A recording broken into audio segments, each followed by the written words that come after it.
item C. Right. Yeah. And then if you've got. You know, I mean, I who like the person, who like the address, who would have been there or something. Yeah. And then she'll amend them, we'll probably move to. Yes, it's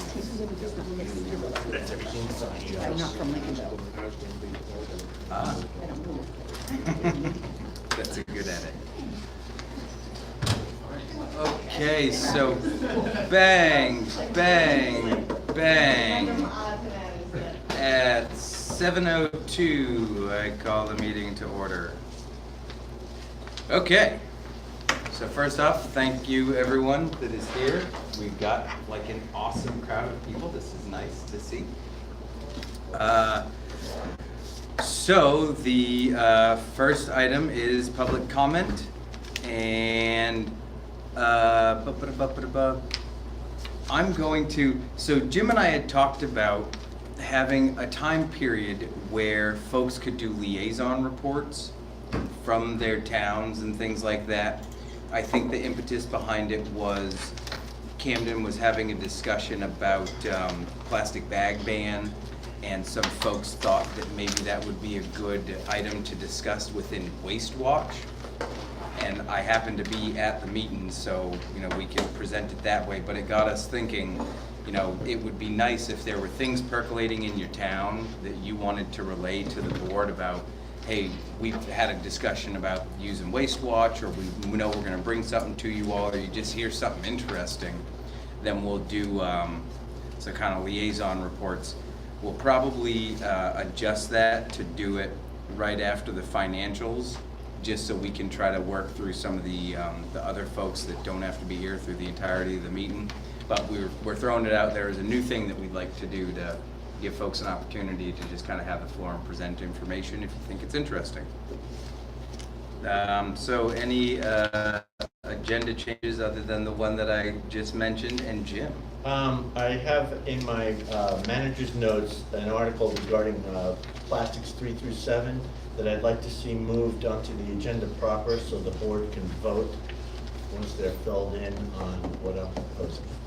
So that would become item F, and everything below that would just drop down a letter. It's coming out of my manager's notes. Okay. Because it requires a vote. Okay. And this is the Dragon? Yes. Just someone that has a better procedural mind than my own, just to make sure we don't run afoul of anything. If we haven't noticed this as an official agenda item, though it was as part of our packet as a manager's update, do we run afoul? Like 2/3. 2/3 vote of the directors will do it. To amend Put the it on agenda. there. Change your agenda. Sweet. And I'm not questioning the agenda change. It seems like it's a new agenda item That's fine. versus, Same thing. that's Same the thing. same thing, Yeah. even if we haven't noticed it to the public? Yes. Yes. If you want to do by Robert's rules, yes. Okay. On occasion you do, yeah. Don't like to do it, All right, ever, but. so we'll put it on there, and we'll discuss it as though it is something that we can vote on, and then we'll cross that bridge when we get there about whether we feel comfortable voting on it, whether it's a weighty enough topic that maybe the public should have some input and some time to digest, but we'll cross that bridge when we get there. So yeah, we'll put, does somebody, it's not customary for the chair to do motions, is it? Sure. I'll make a motion to add Jim's discussion on plastic 3 through 7 to the agenda. Is there a second? Second. All those in, any discussion? All those in favor? Great, that appeared to be unanimous, awesome. Okay, so any other adjustments? All right, item C is approval of the minutes. Wendy did have something. Wendy is not from Lincolnville. Wendy is from Hope. Just the second. We have houses for sale in Lincolnville if you'd like to. I've heard there's like nothing for sale in Lincolnville. Everybody wants to know that. Were there any other changes or errors or anything in these that any folks picked up on? Nope, good, seeing none, I would move to, Samantha manages Hope Administrator rather than Hope Town Manager. Perfect. so does someone want to move to approve the minutes as amended with Wendy being from Hope and Samantha being the administrator? So moved. Second?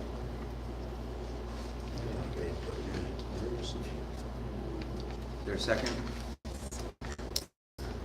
Controversial one. She moved it. Second, perfect, all those in favor? Great. All right, moving on to item D, we have Lou, not even gonna try with your last name, I apologize. And your colleague here, and I will turn it over to you by way of Jim and let you all guide us in a discussion. Lou brought up the schedule of compliance for Midcoast Solid Waste. It's something that's been, I think, discussed in the distant past.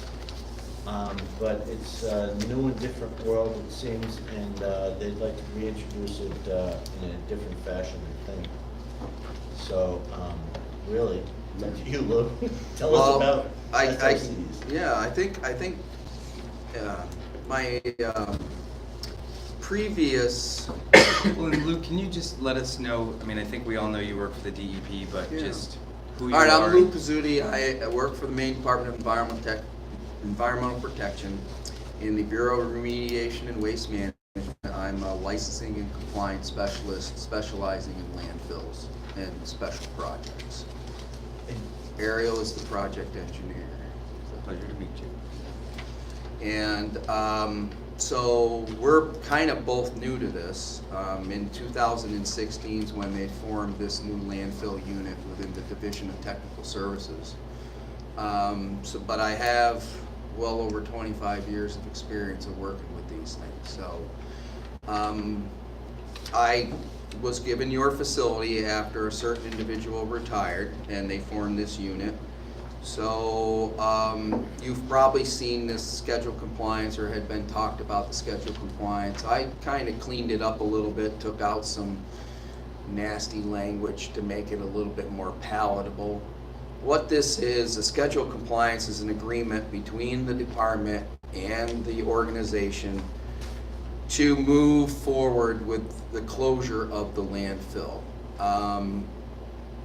Because really you're about at capacity. So and you also had submitted a relicensing application way back in, let's see. 96?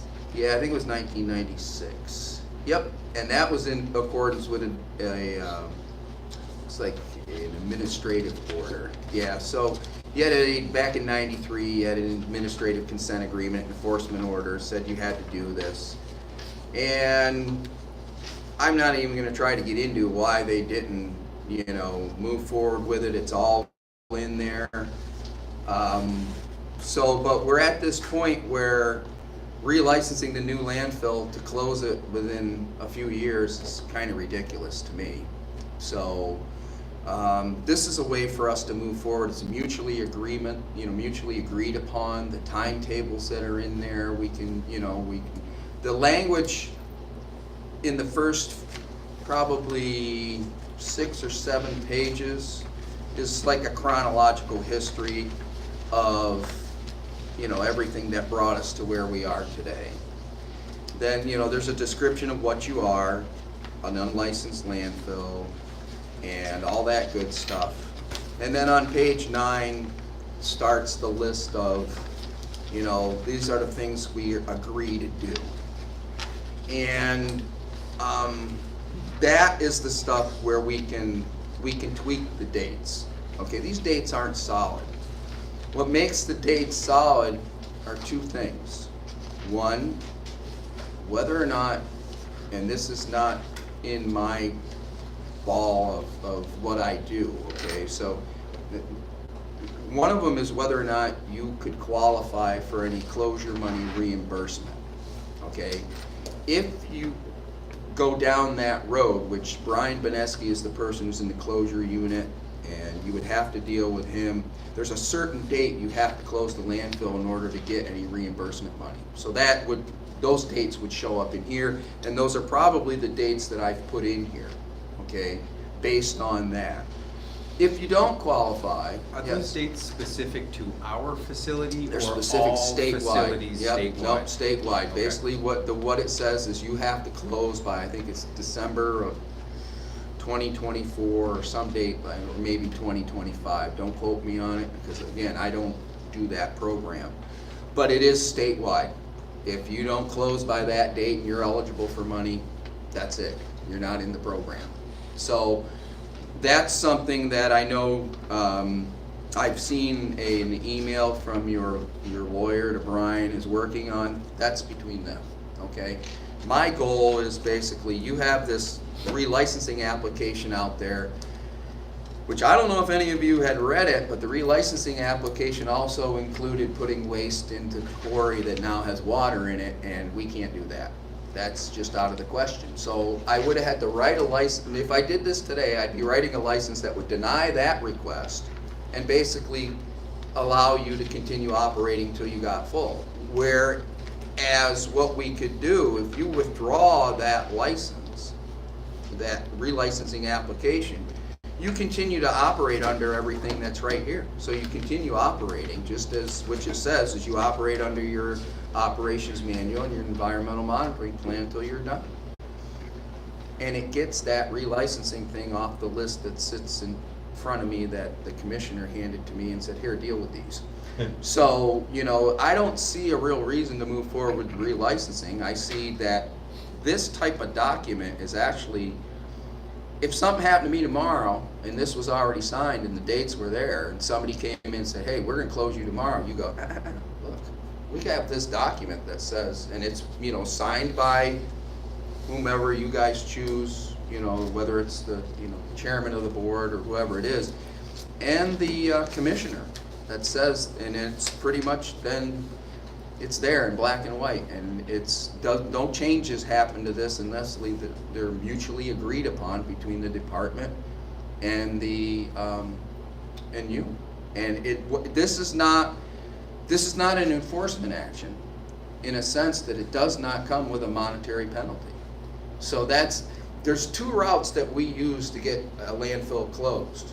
It's either an enforcement action, which usually includes a monetary penalty and usually includes a lot of battling back. It's just a bad way to go. I don't like enforcement actions. I like schedule compliances because we sit down and we talk about it and we mutually agree upon what we need to do. It's more of a white hat way of dealing with things than the black hat. We're just going to fine you, make you close, and then you're in a world of hurt. So I don't like doing that. So this is my way of saying, hey, let's come to an agreement. You know you're almost at capacity. We don't know what that is. What we do is the numbers that I have in here were based on the 2016 annual report. So they're old numbers. We would look at the 2017 annual report, bring these numbers up to date. I had figured out you had about 4 years left. Now again, that may not be right. It could be more than that.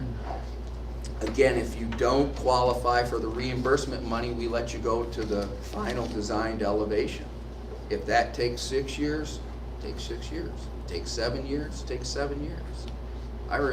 It's because we want you to get to a point where you can close it and have the proper shape that allows for a good closure and maintenance down the road.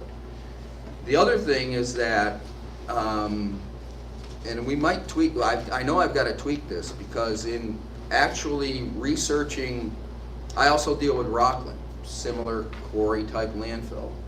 We made a determination that facility and this facility are basically, although they kind of fall in this thing of secure landfills or non-secure landfills, So it's a secure construction and demolition debris landfill, but we're willing to consider it a non-secure landfill, which comes with reduced closure requirements, which will make it easier for you guys. yeah, And so the only reason that we're putting you in that category is because you have the extraction wells, similar to Rockland. You do have leachate collection. So that it puts you in a kind of a good spot because it really does reduce all the things that you would have to do for closure. Now, again, in there it may talk about a membrane, but you're able to file for a variance. And I can tell you right now, these types of landfills, we're not looking for a membrane. We've already told Rockland that. We're going to tell you that up front. We're not looking for, your traditional, 40 mil, 60 mil HDPE welded membrane, because this thing's going to continue to fluctuate, move, and that type of membrane would just be destroyed. But our end goal is a final cover that reduces stormwater infiltration into the waste and leachate generation. So you're going to have to provide supporting evidence, settlement data, just to show that the cover system you're submitting is going to do what we're expecting it to. Yeah, well, and based on what I think I know, we want to go the route because we have to pump any infiltration we get into it. Yeah. Costs us money to pump down to Camden. That's right. So we want to have So, good, solid Correct. if your design engineer may suggest, the bare minimum is like a GCL, which is a Geosynthetic clay liner. I'm gonna apologize. I had a migraine at 3 this morning, so my brain's not working. So anyhow, that's why I kind of go to Ariel, being the engineer. We talked about this earlier. If I look at her, please fill in the blanks. Yeah. So where was I? Yeah. So we definitely are looking at a closure that will be much less costly to construct, but also help you with reducing those, the percolation of precipitation down through it to help, minimize the amount of leachate that you guys are generating. And one of the, but this agreement helps us move forward with that. And I think it's the best way to go because it's really, I have no other way to do it other than a consent agreement. I don't want to do that. You guys have been through enough already with consent agreements and administrative. This is, like I said, a mutual. I've done many of these, and actually I think we've got one with Rockland. I've done them with other towns, and this is the best way to move forward because it's a mutually agreed upon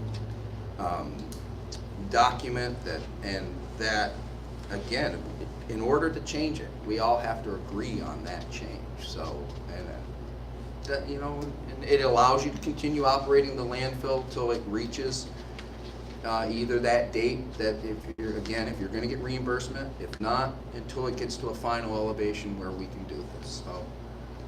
So I'll throw out just a couple of things and we'll verify them for accuracy and then we'll open it up for folks to ask questions if they want to. So the way that I'm viewing this document is like twofold. One is there's a bunch of factual stuff in here and we just need to ensure that it's been vetted through our manager. Yep. And any dispute on facts, we'll go through the long process of us providing documentation, making sure that it's all accurate. So that's one component, is like going through, editing the document, making sure that you all think it's factual and that we think it's factual. That's correct. That could get us to a place to maybe we could sign on to it. Yep. The other component to this is the discussions that we've had is kind of around why we are not eligible for certain reimbursements for our closure costs. And though I appreciate that we could go a route that wouldn't be as a robust a closure, saving us a little bit of money because of the leachate stuff and us wanting to take care of the community, we may want to go that robust route because it'll be a cost saver for us in the long term and our taxpayers.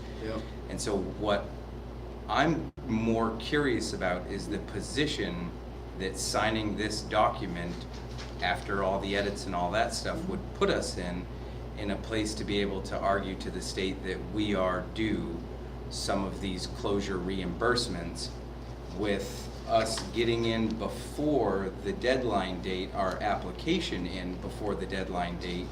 I am curious why it took 5 years for the DEP to finally review the document and determine a license could not be issued, yet didn't deny us a license and hasn't, which gives us no ability to appeal.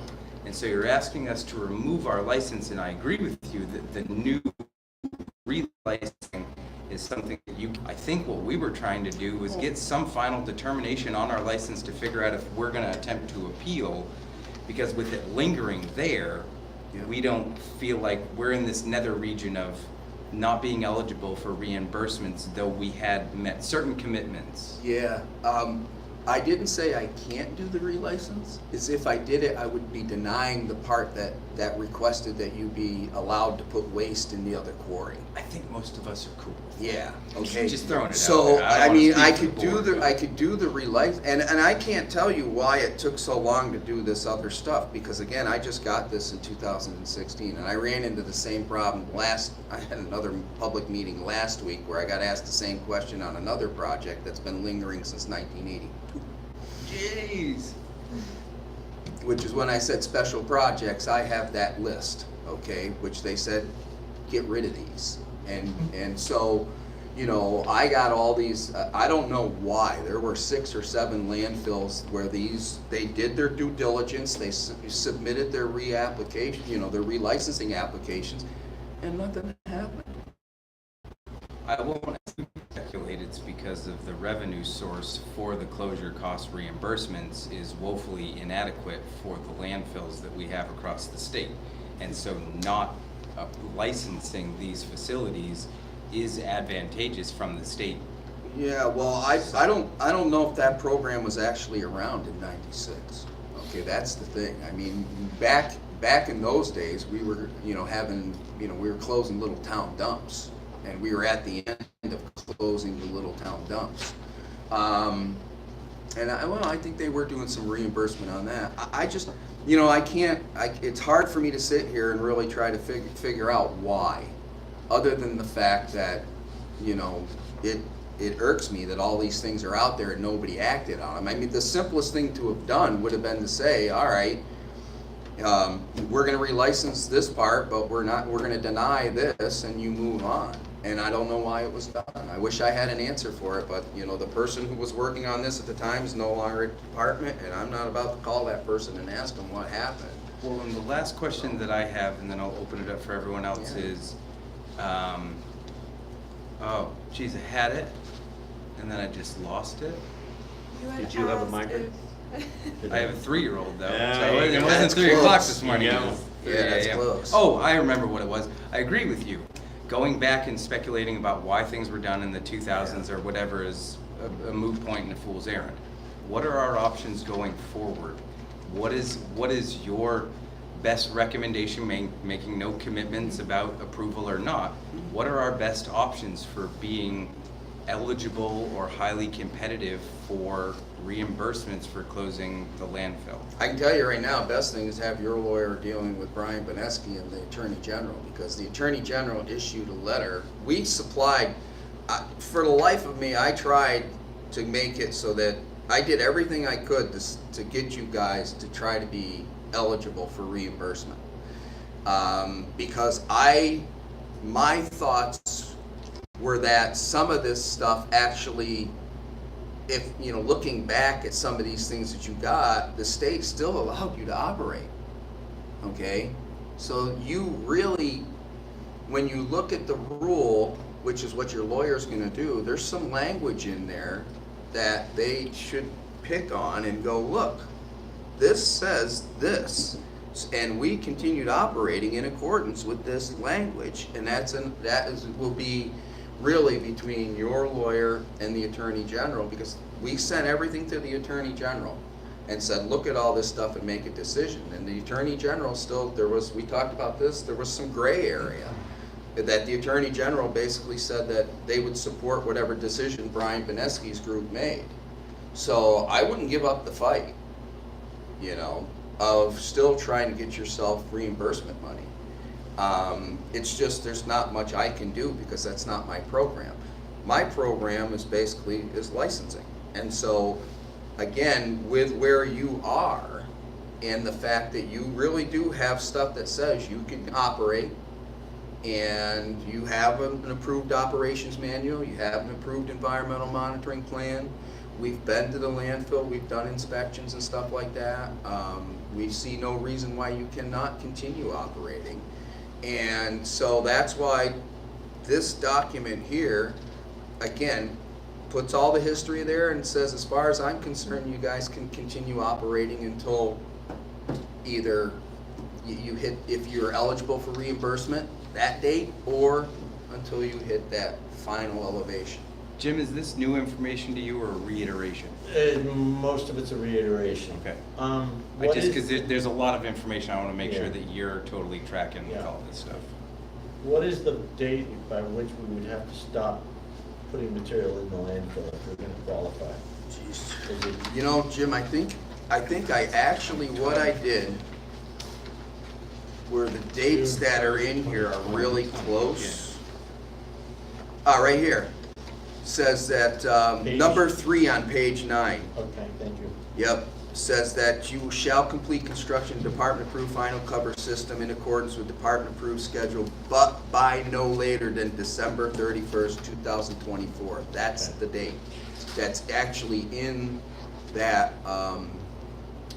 the closure reimbursement language. So that would be the date.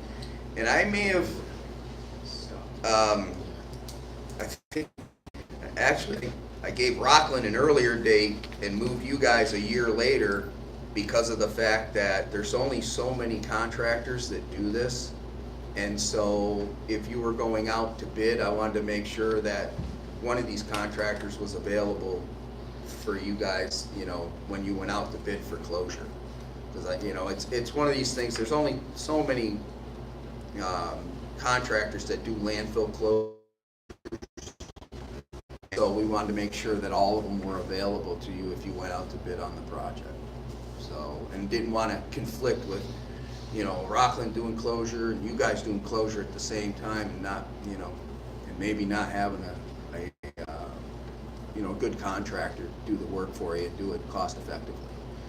But that's the date right there. That December 31st is the drop dead date if you are, I wrote this thinking that you would be eligible for closure with that date in mind. This letter was. Closure reimbursement. This was before the letter came out. This was before the letter came out, yeah. Okay. So, you know, it's really, again, that's a battle that's, you know, between your lawyer and Brian Beneski and the Attorney General. I highly suggest you continue to fight the fight, because you could, you know, you make it, you know, you make it lucky. You might win that battle. We'll call it a robust discussion. That's, yeah, okay. I usually call it a battle. When two lawyers get together, that's a battle. I know, but yeah. I think we want to have a good relationship with you all. Yeah. And want to see what we can do on our end Yeah. to fulfill our fiduciary Well, responsibilities. the nice thing about qualifying for closure money is first off, you'd be eligible for 75% of reimbursement, but it doesn't all come back at once. We know. Okay. Yep. And then if anything happened in the future and you had to do remediation, that's a 90% reimbursement. So it's something that I would continue to work on trying to get. Then, you know, but if you don't, then what the best thing to do is, you know, trying to work on a closure that is cost effective but does the job. And that's the next thing, is how can we, you know, do this, but, you know, not make it cost an arm and a leg, but still, you know, reduce the precipitation, infiltration, and reduce, you know, leachate so that you can control your costs and get the best cover system for that facility. So, Questions? Allison?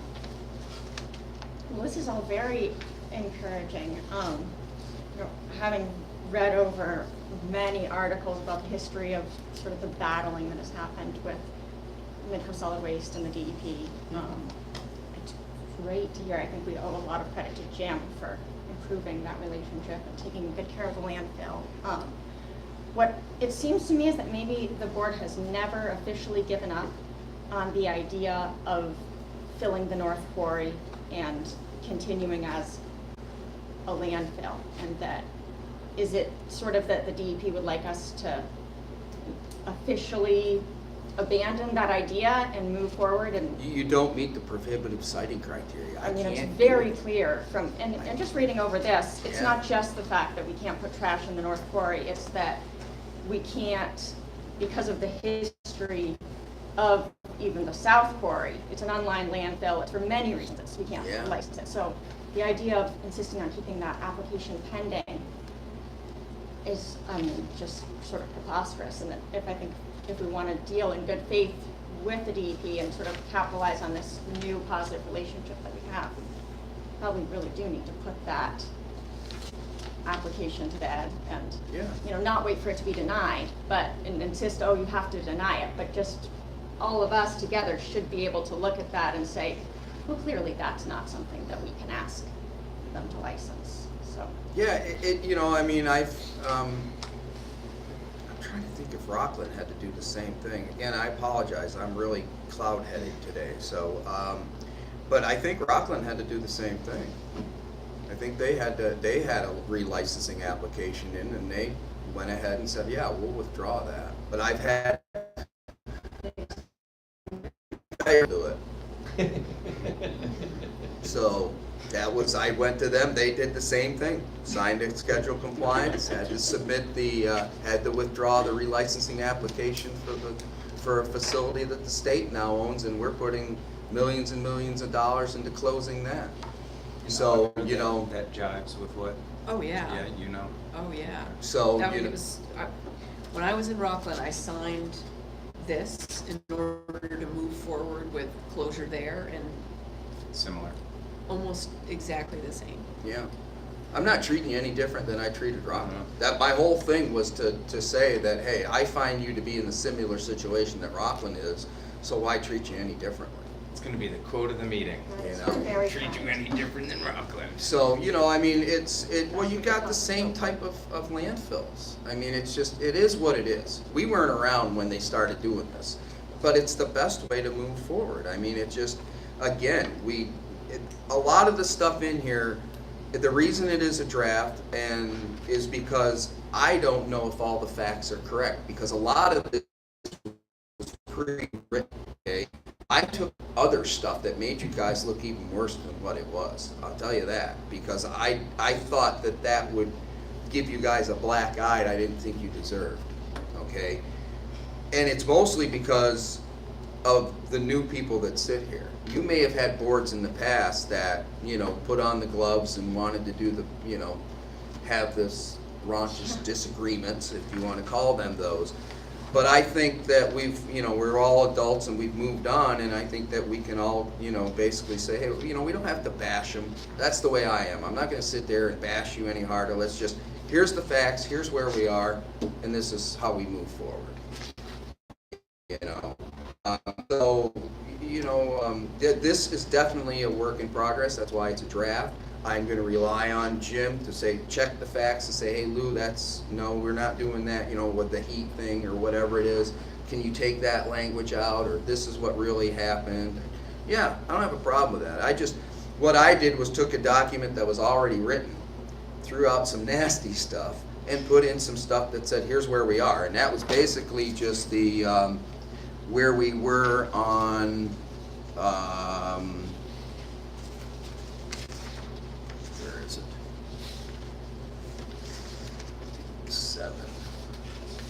Talked about what your remaining capacity was. Yeah, on page 6, I talked about what your remaining capacity is, and that, then talks about starting on number 19 on page 6, and actually even before that, number 18, where I talked about the gut project, that you did the gut project and it was completed. So basically on page 6 is where I picked it up and started saying these are the positive things that you did the gut project. You've only got so many years remaining. You, of course, according with the annual report, you anticipate bringing that part to final grade in on or about 2020. Now that may have changed, depends upon how much waste you're putting in there. So And then just some other things. So, you know, it's, like I said, it really is the best way to move forward. I've had many landfills enter into these, and then you move on, and the relationship from this point forward is always a good one, because you don't have to worry about a 2x4 smacking you in the back of the head.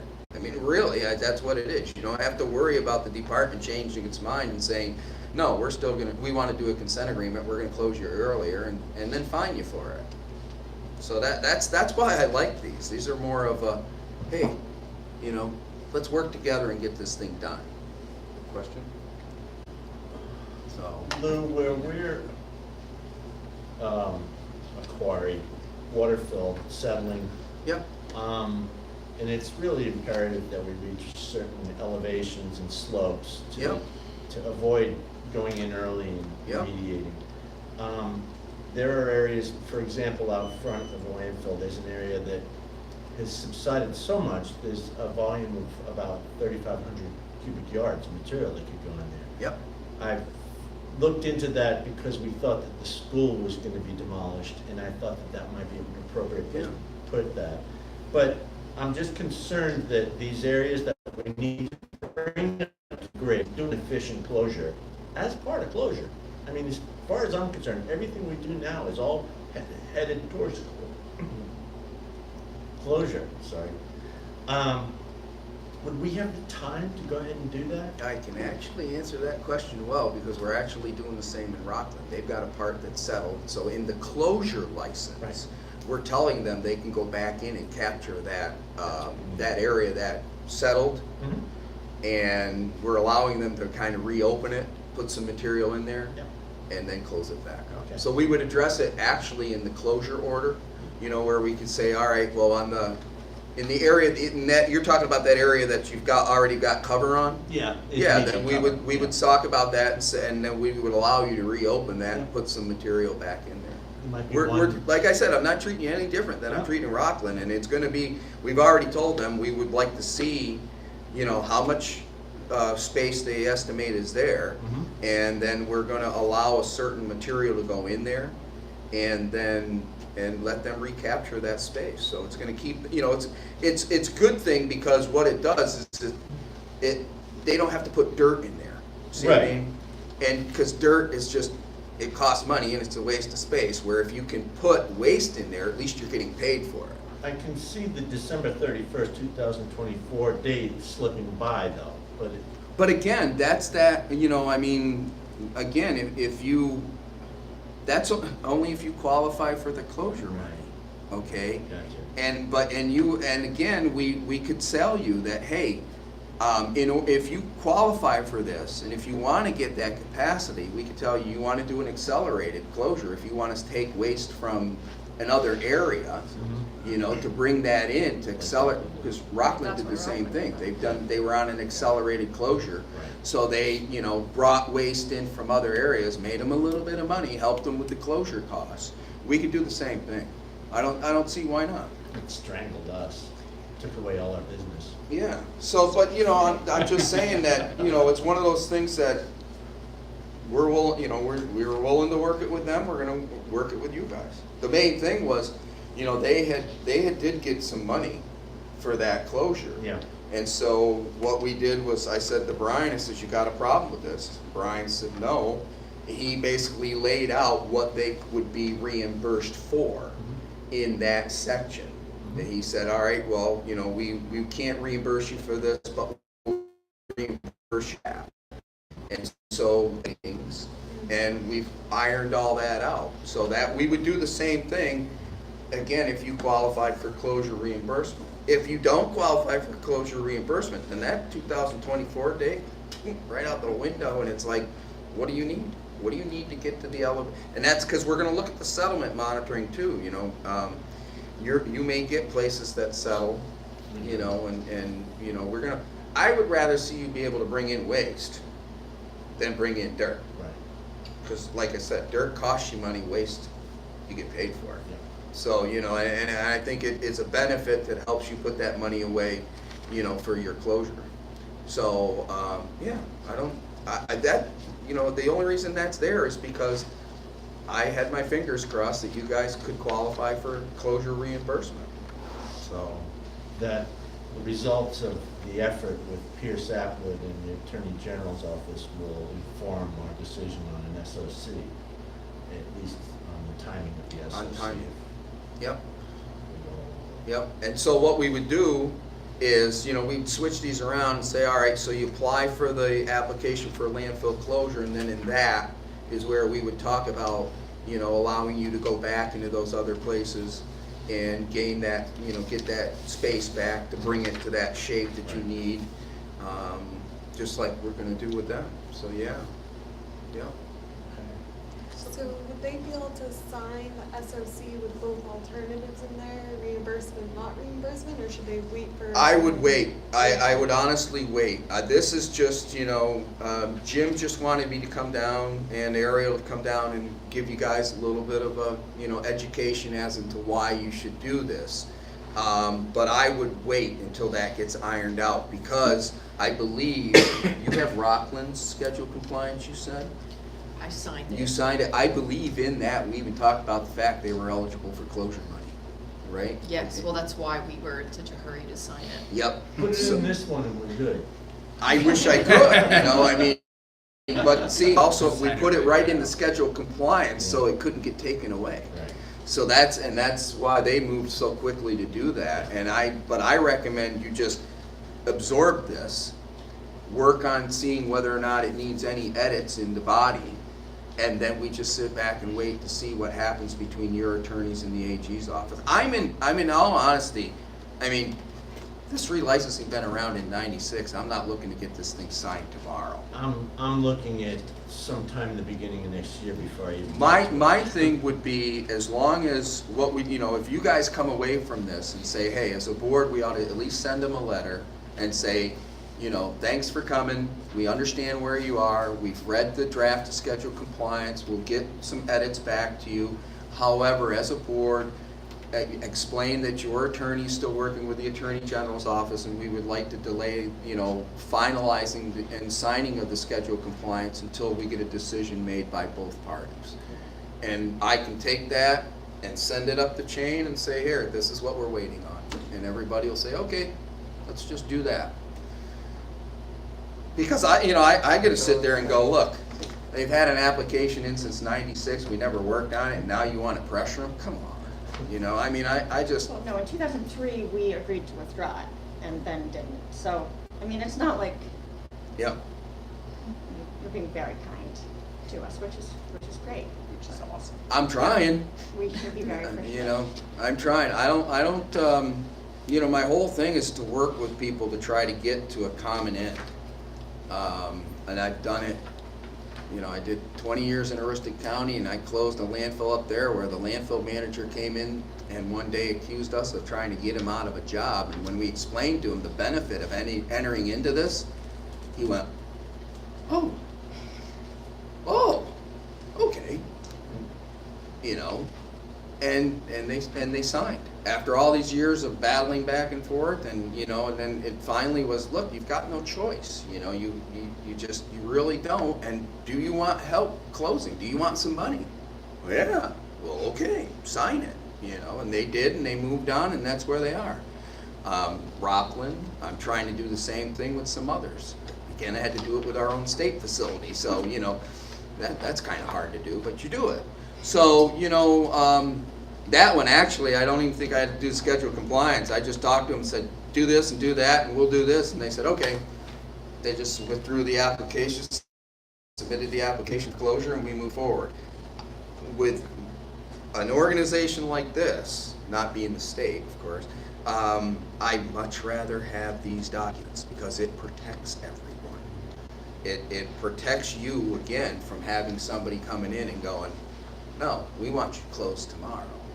You say, no, we got a signed document. There's an agreement here. So if you want to change anything, come back and sit down at the table and talk to us. But this was an agreement that everybody worked out.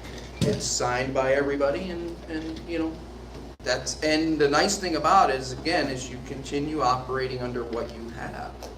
So whether it was that administrative order that said you could operate and take C&D waste, whatever order it was that said that you can continue operating. This just makes it all good and lets you keep going until that date that we all agree upon that, you know, you want to cease putting waste in there and do the closure. What we usually do is, when you cease taking waste, it's usually about, the way the rule is you have to submit a closure plan within at least a year of you cease putting waste. And then we work, so that's the dates that you will see. So if we say you cease taking waste at whatever date it is you get to, whether it's this or the final elevation that you get to, then we expect to see that closure application to come in within a year. So that date will be in there. It'll say by no later than you will submit an application for landfill closure. And then that's it. And then, you know, and then in that, we actually will say, all right, you know, you need to close it, you know, within a certain date, you know. So that may say that, you know, of course, you gotta go out to bid, put all that together, so, you know, and that's something we all work together on and say, all right, here's the date in the closure application, so. Audrey, do you have a question? It's more about the detail of what's in here.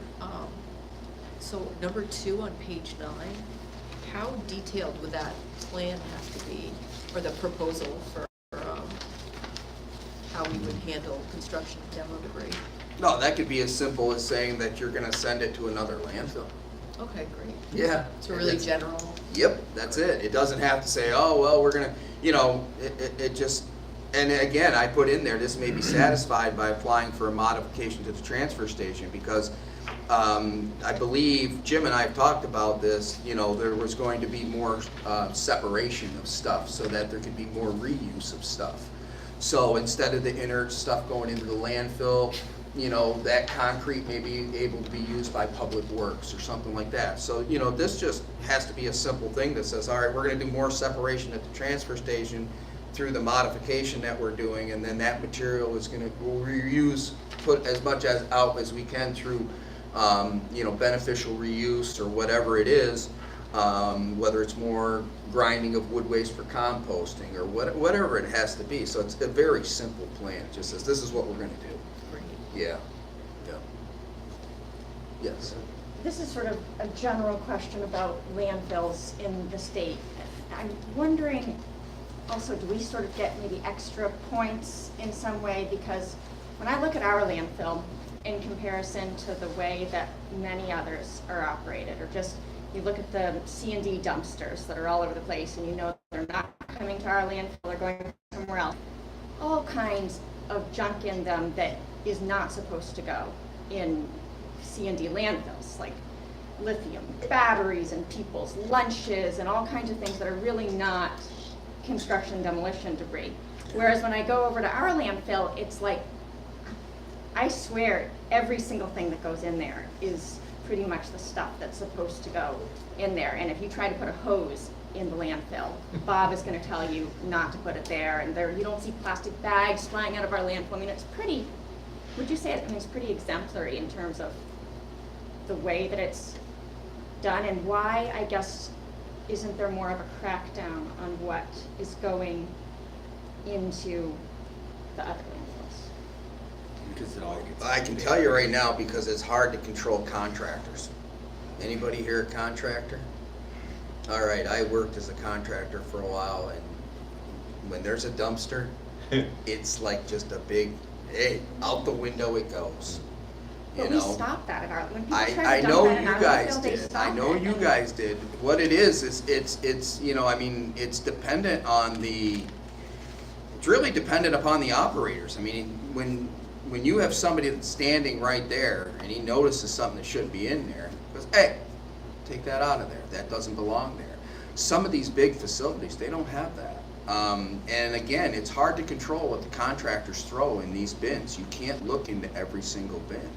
But Casella could be, they're dumping stuff in state-owned landfills, which theoretically the DEP would be looking over. So why isn't Casella, I mean, why aren't we fining Casella for allowing all that stuff to go in there? Allison, I mean, I'd love to you know, answer is that your- question. Is that your I- job? or- that's one facility that I don't have. Okay. And I think that's because my name ends in a vowel and their name ends in a vowel. Exactly. Okay? So, and again, that's an inside joke, but I mean, I don't know. I really don't know.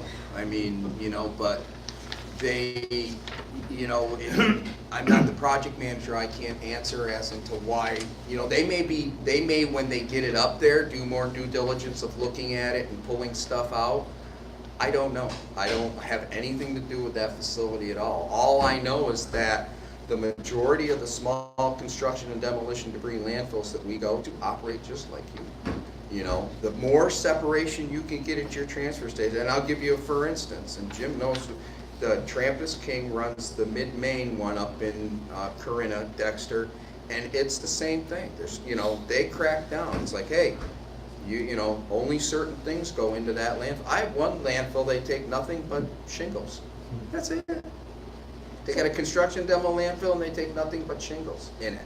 So I worry about the post-closure era and what that's gonna mean for, it seems like there's gonna be, I mean, I guess if we can still control it some by people drop it at our place and then we separate it, but if it means everything just starts going to these state-owned landfills, we're gonna lose a lot of the culture that we've been able to generate here by operating our landfill in the way that it's been operated. Well, I don't think so, because again, you're gonna be able to control what goes in that dumpster through your transfer station. And again, instead of the guy standing up on the landfill, they're gonna be at the dumpster, looking at that material going, hey, no, wood waste goes over there, this goes over there, this goes over here. That's what we're talking about with the modification to the transfer station. The transfer station is gonna become actually more of, with more source separation. And again, you've already got people who know what the rules are at your facility, so you're not changing the rules in a sense except for you're not putting it in a hole in the earth. Yeah. You're actually, now putting it in a dumpster. So you're gonna wanna control what goes in that dumpster, because now that you're not putting it in your own landfill and you're paying for it to go somewhere else, you wanna make sure you're only putting in stuff that you wanna send out. So you're gonna, and you'll have more control, because again, at the transfer station, it's right, there's more eyes at it when you have everything in one place than there are when you've got your transfer station here and your construction demo landfills up here. You only got one set of eyes or two set of eyes here, where down at the transfer station, I've been to your transfer station, there's a lot of people that are, helping your customers and putting, so I think you'll actually do a far better job of separation and sending less out to one of these facilities than you even currently are now. So I don't look at it as going backwards. I look at it as you have an ability to go forwards, because you still have to control what goes in that dumpster, because now you're going to be paying for it to go somewhere. So you want to minimize what really has to be thrown away. And so the more that you can work with your communities to recycle as much as you can, I mean, whether it's, having somebody cutting mattresses apart or taking furniture apart, so you're only sending the bare minimum out to the landfill and maximizing what you're recycling. Those are the things that can be done at a transfer station, where at a landfill, it's just back it up and dump it in and there it goes, So I think transfer stations actually do a better job, of source separating, because they also realize there's still stuff they have to get rid of, and it costs them money. And so you want to reduce those costs. So, and I've seen the plan. Jim actually, although I don't deal with the transfer station, Jim ran the plan, these concepts by me, and they include more separation, and in order to keep your costs down for what you have to send out, Thank you. Did any of the managers or administrators have questions? Dave, you're deep in thought, my friend. No, I'm good. Deep in thought. I'll reserve my comments for another time. Thanks. Other folks, questions? I had two residual questions. One's kind of like a technical one, just for my own curiosity, and probably aimed at you, Ariel. Ariel? So on the last page, page 10, number 7, and I think it mentions it earlier in the document too, it talks about potentially a phosphorus pre-treatment system for wastewater or stormwater in and around the Lily Pond. That's a ridiculously expensive system, right? Phosphorus pre-treatment of any large-scale flowing water is almost I mean, they're wicked expensive, right? And I only ask that if we're spending time and we can shape things to ensure that stormwater goes in a very specific direction, I wanted like 2 reinforcement things. 1, that is an expensive system, and 2, we should be doing whatever Jim's already thought about doing to make sure stormwater goes away from Lily Pond. That's a leftover It's a comment. leftover. That's a leftover comment from the previous person who drafted this. That's why I said some of this stuff is Okay. still, yeah, this may not be needed at all. Because my understanding is those facilities, pre-treat This, facilities are this, quite expensive. yeah, but this, I'm sure in here there's a reason for that to be there, but it was a leftover from the, I'm yeah. not aware of Probably from when we these destroyed Lily Pond. Hmm? I mean, And we did Jim- some significant damage to Lily Pond, but now it's fine, they just got delisted Yeah. from the, They did get delisted? yes, That's right? good. Marcy was. Yeah, was so on that's, that, you know, so- and that's one thing that can go in here to make that go away. We Like I were- said, there's, We were discharging water towards Lily Pond when I first got here. Yeah. Through a very primitive stormwater system. But with the larger intermediate closure that we did out front, we installed the stormwater collection system Yeah. that heads to the north, and it really put an end to the whole discussion.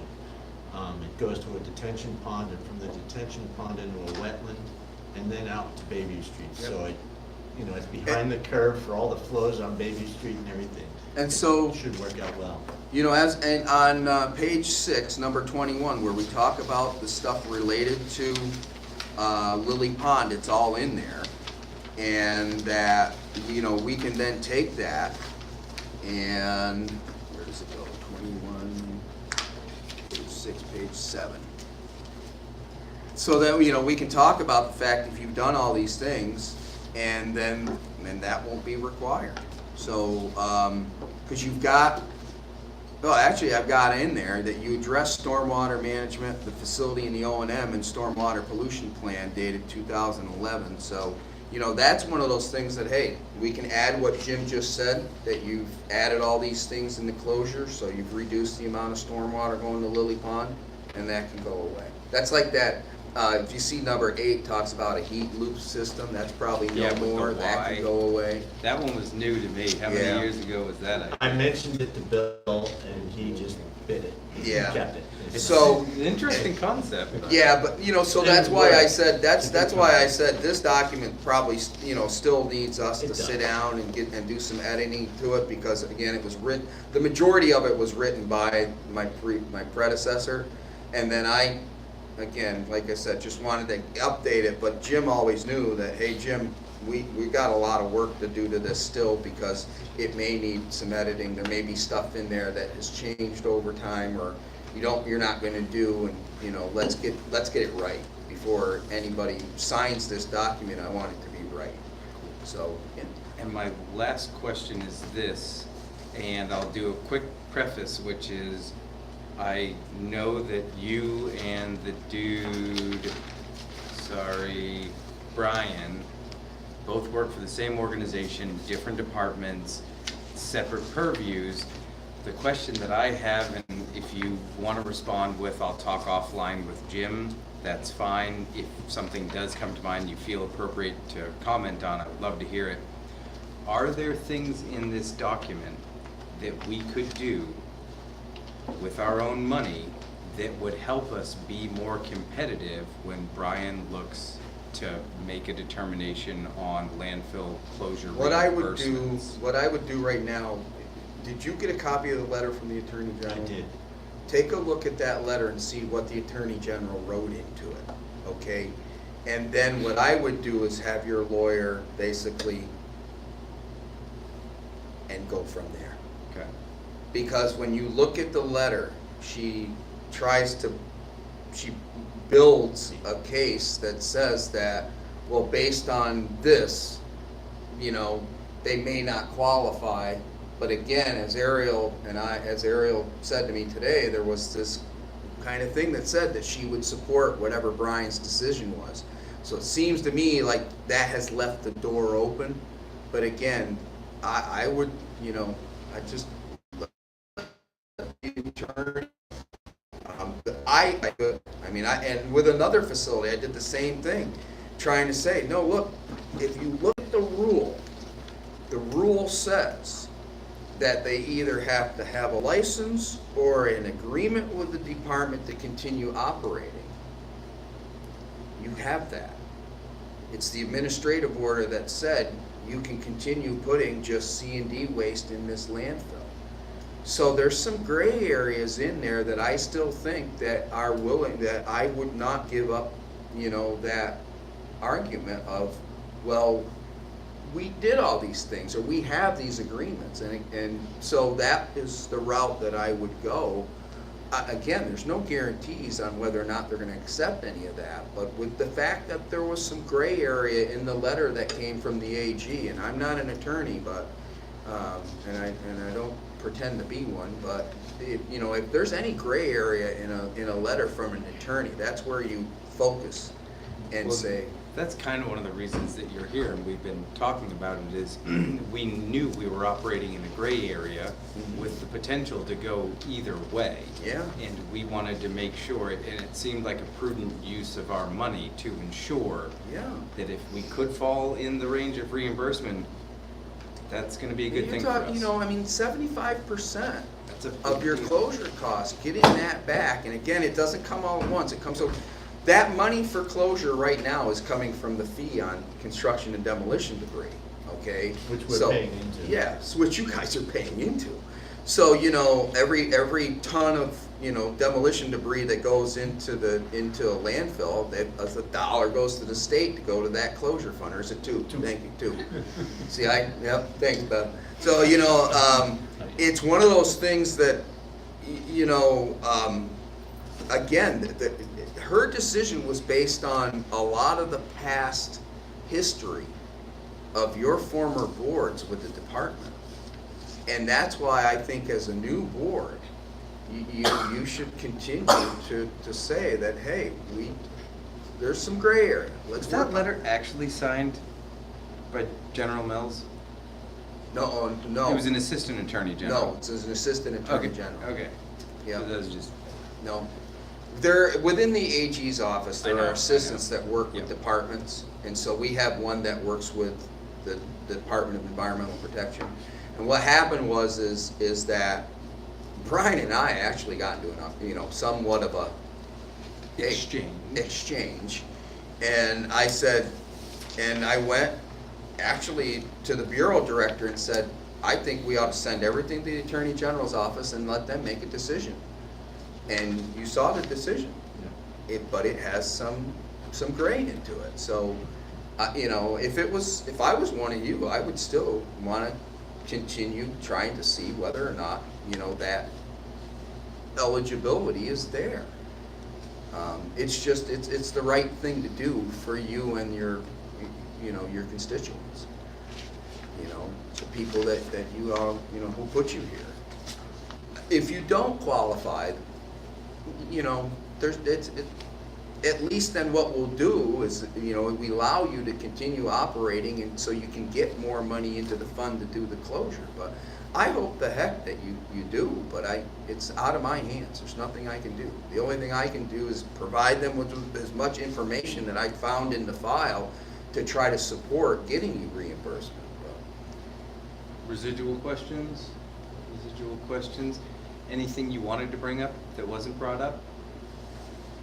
No, I just appreciate the fact that you guys invited us down here, because it just shows you're willing to work with us, you know, instead of you know, not.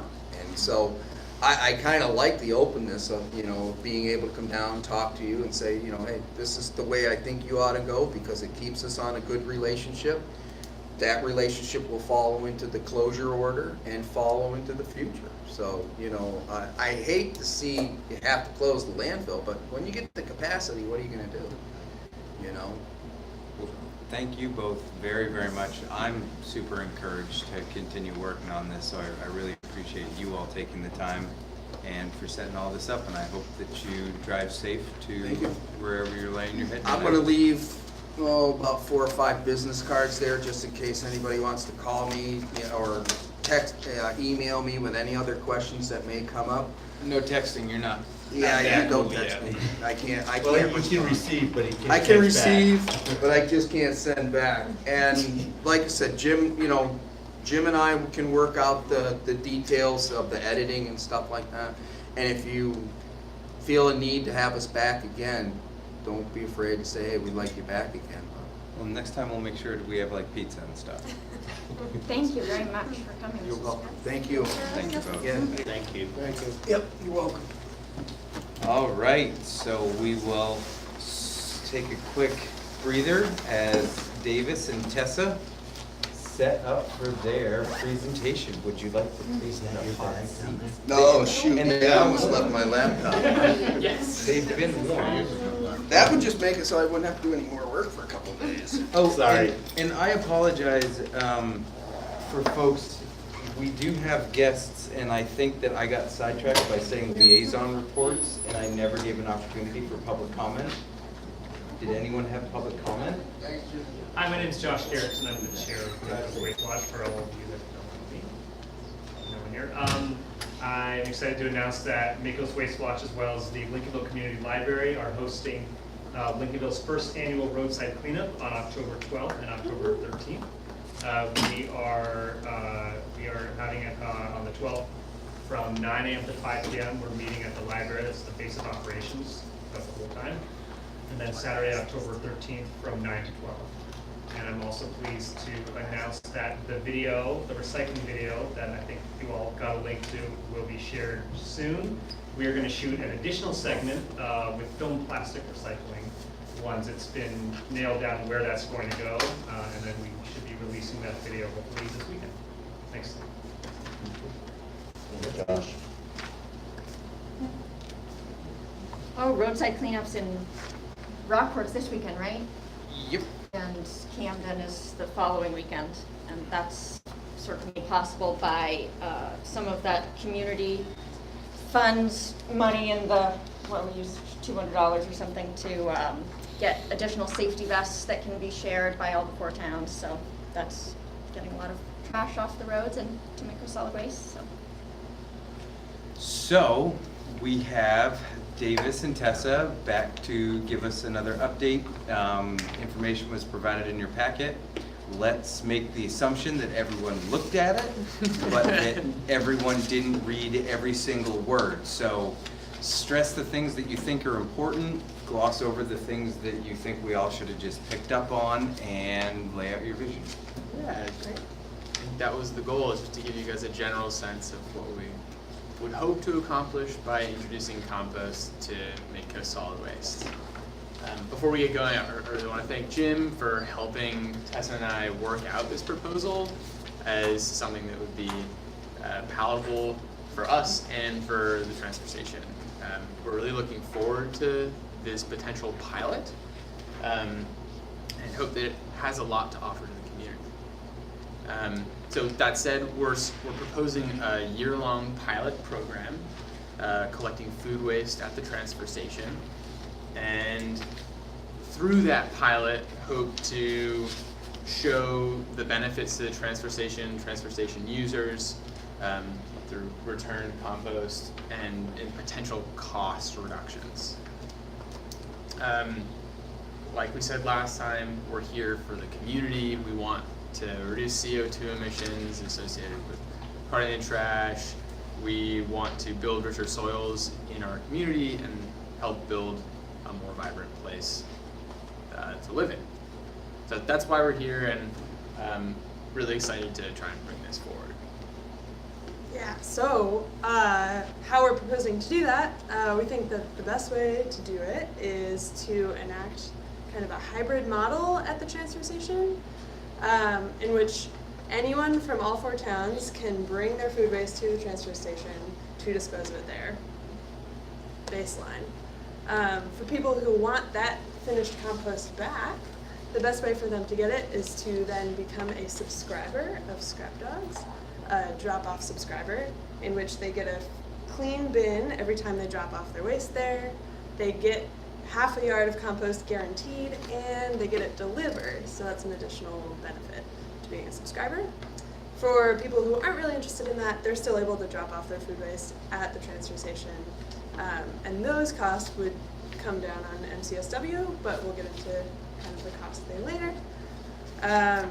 Basically how this would look at the transfer station itself, there would be a compost drop-off site right in front of the beautiful painted building there, kind of on the left. Odor control building. Yeah. And anyone who's bringing their food waste, subscriber or not, would drop off there. We as Scrap Dogs would be responsible for maintaining that site, so making sure it's always clean and not smelly, carting everything away in the proper amount of time, providing clean bins, etc. We're really hoping that not only will the site be functional and accessible, but it'll also be a site where people can learn more about composting. We'll provide resources there, and they'll also maybe meet other people who are interested in composting. So it'll be a bit of a community resource as well. In addition to how that looks at the transfer station, we hope to return all of the compost that we bring back to the transfer station to be sold on a specific date. So working with Jim, hopefully on a compost day at the transfer station sometime in the spring in order to coordinate any additional labor that's needed for loading it into people's trucks, etc. We realized here in the proposal that we wrote out that we would be accepting all organic material. We want to make it clear that we're actually only accepting food waste for this pilot program. Makes it more clear, and we want to be able to communicate that very clearly with everyone. Maybe in the future we can expand to all organic waste, but we're going to start with food waste.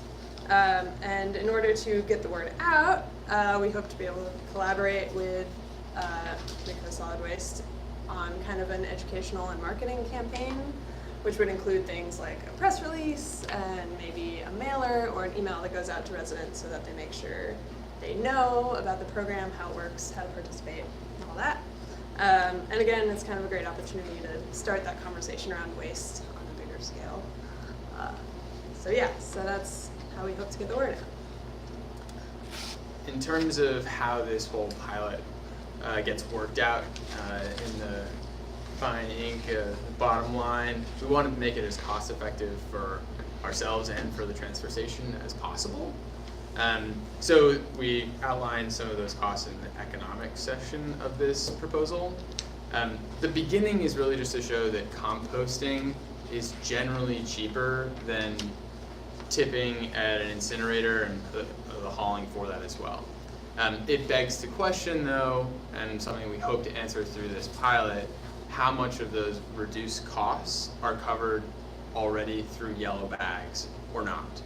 So if you use the compost bin and you're putting your trash into yellow bags, the savings to the transfer station is greater than if you're putting your trash into a commercial bag and getting charged per weight. So there's an assumption on how many people are composting from yellow bags. It needs to be worked out as a result of this pilot in order to figure out what the cost reductions or cost savings to the transfer station necessarily would be. For perspective on the whole program though, our goal is to divert 5% of food waste, which would only be about 1% of everything that currently goes into the compactor. That would mean a maximum cost to the transfer station of $3,656, given our current model of the transfer station processing 6,500 tons of MSW a year, which is an exaggeration. So even at worst case, it's probably less than that. And we would hope that it would be significantly less than that as well because of subscribers to our service. So our goal is really to have as many subscribers to Scrap Dogs Community Compost, dropping off in bins, because it's better for our bottom line, more reliable pickups, and means a cheaper cost of composting for the transfer station as well. To go back to the point about costs not covered through yellow bag fees, we wanted to make sure that we return compost back to the transfer station that could be sold to recoup any of those unexpected costs not covered through yellow bags. The potential revenues of compost returned are somewhere between $1,500 and $7,000. Generally because of the difference between bulk compost prices and prices per cubic yard, which are about 2 to 5 times different. The goal for this pilot program is really just to break even at the very least, although we expect some savings to the transfer station if we're assuming that most of the people composting are buying yellow bags. Again, that's to be worked out and something that we hope to answer through this pilot. I think that's pretty much it. We're really excited to be able to work with you all on this, hopefully, and I guess now is a good time for any questions. So I want you guys to succeed so much, and so my biggest concern, I mean, my ideal scenario is that people can subscribe to a service and be able to, like, I would love to be able to take my bucket to the transfer station. I would pay the $10 a month or whatever, take a bucket there, and then, if I understood correctly, not even have to dump the bucket myself or wash it out, and just be able to take a clean bucket back to my house. I take my stuff out to my mom's house right now, and she makes me dump it out, bury it in the manure pile, and then I wash the bucket out, and it's always, like, in the winter, so the fact that you guys would wash the buckets is really, my concern is, I do not care about getting compost back.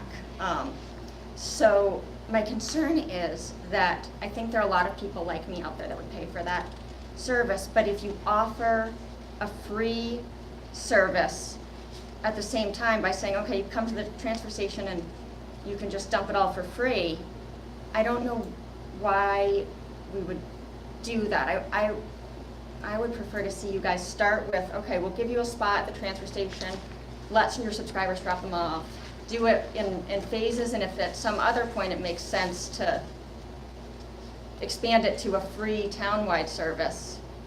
So I'm just wondering what your thoughts are on, like, making sure that you guys can actually make money. I think both of us have responses to this, so I'll start and then Tessa can add on.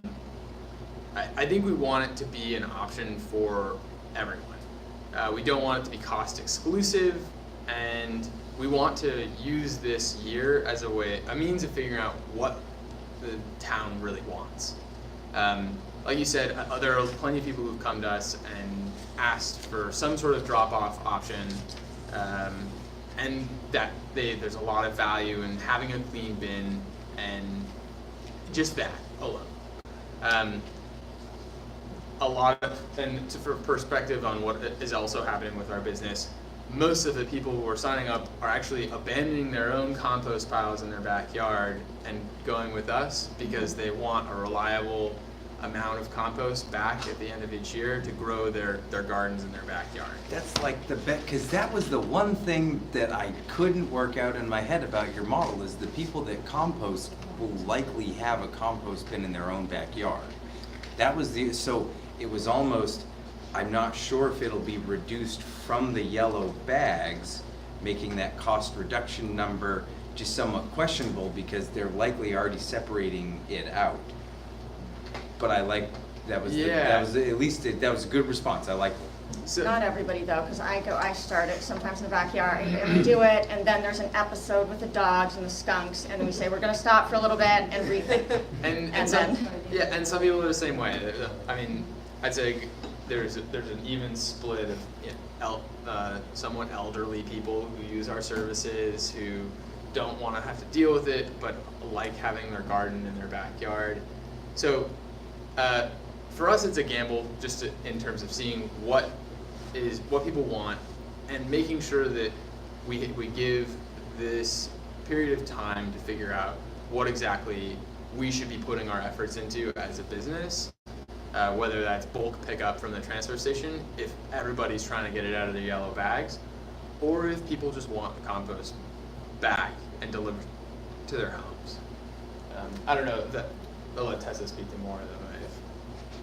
I think that, I mean, I would just reiterate that again, having it as a pilot program offers the opportunity to say, what does the community really value and how much are they willing to pay beyond what is essentially necessary to get rid of their waste, right? Because ultimately, if it's not reducing, the amount that they're paying, then what is the incentive to sign up as a subscription?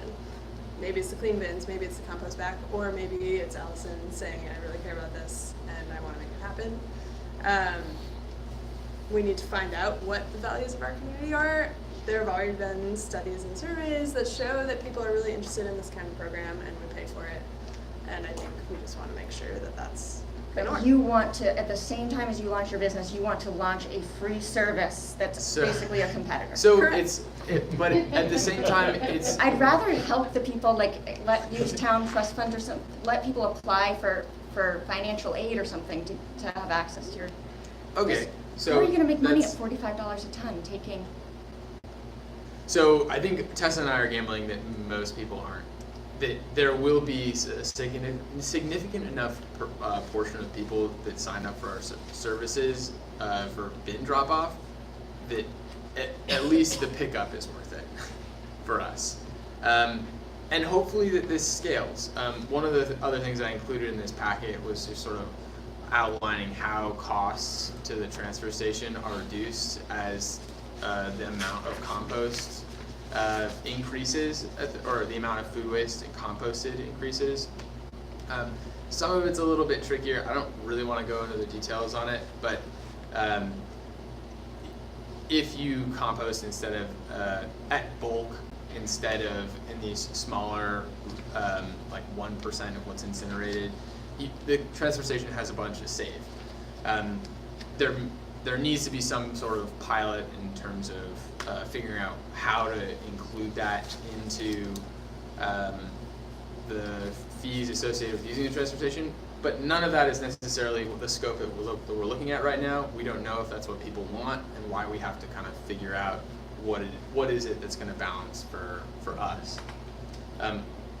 Full disclosure, I also work at the transfer station, so I'm currently supported with another form of part-time revenue, and the pickups are minimal in terms of cost for us. So it's about, like, I don't know how many times I have to reiterate, but we're there already, and so it just makes sense. But we want to cover a little bit of those costs.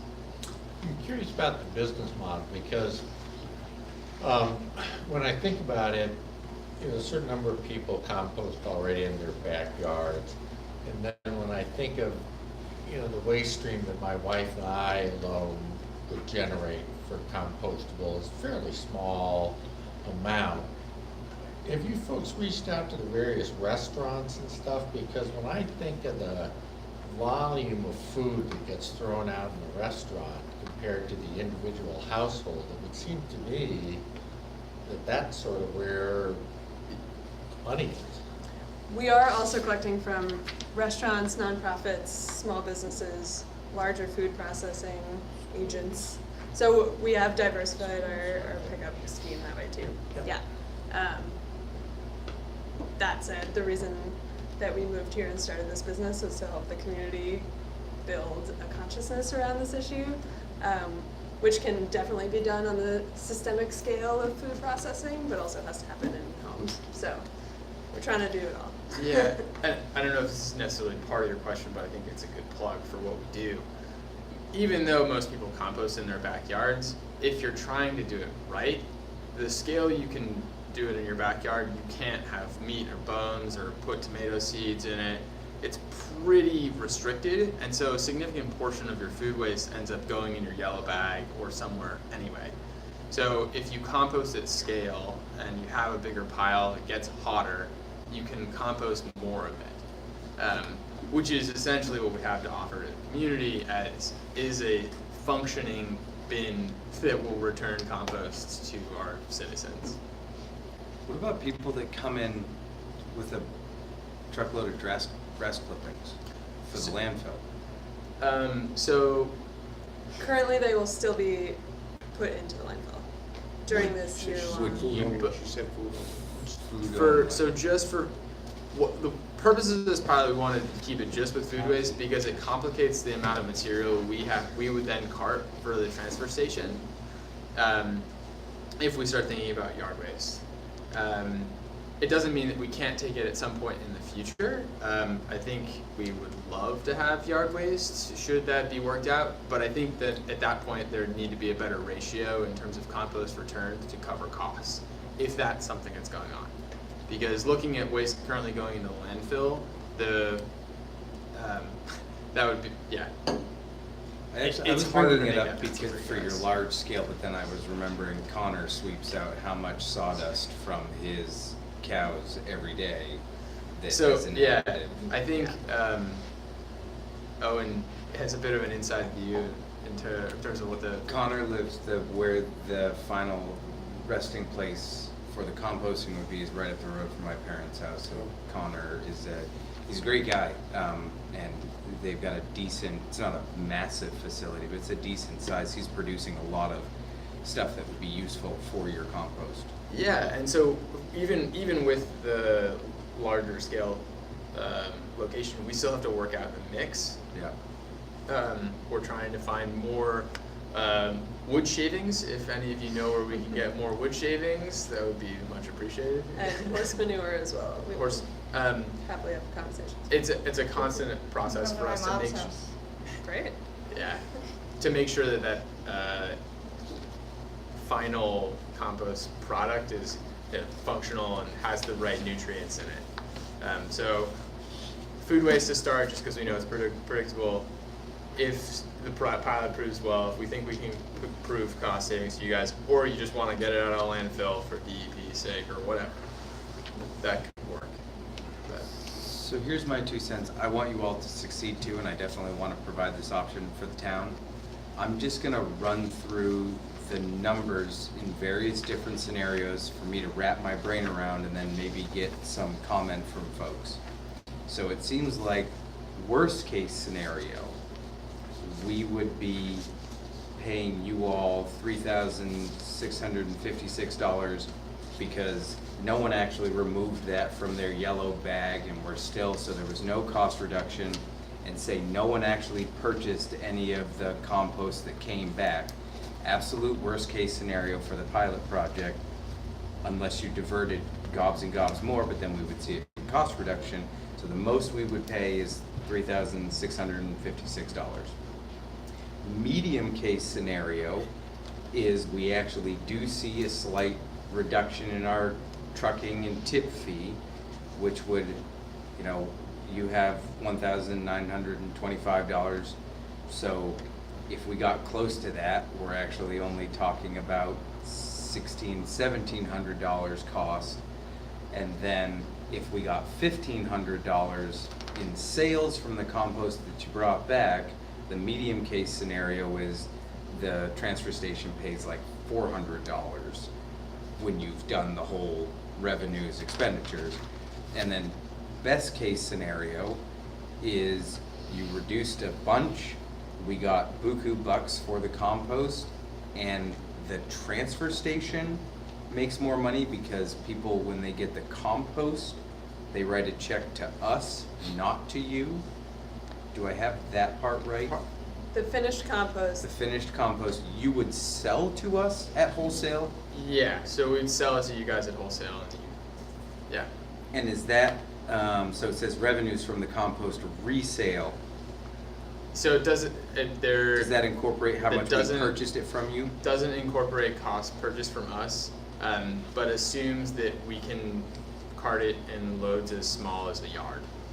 So, or as much as like a 12 or 6 yard dump. So come bringing it in as needed if it's over time or all at once, depending on how many people are asking for it. Because I'm not opposed to this, it's awesome, I just want to make sure we've all got a good handle on what it could cost our taxpayers to do this before we make a final decision, or likely scenarios or probabilities. To me, it's not so much, I mean, that amount of money is pretty small. I'm concerned about when you offer a free service, and so there's no, people can just go in there and whatever, and there's no education that necessarily has to happen.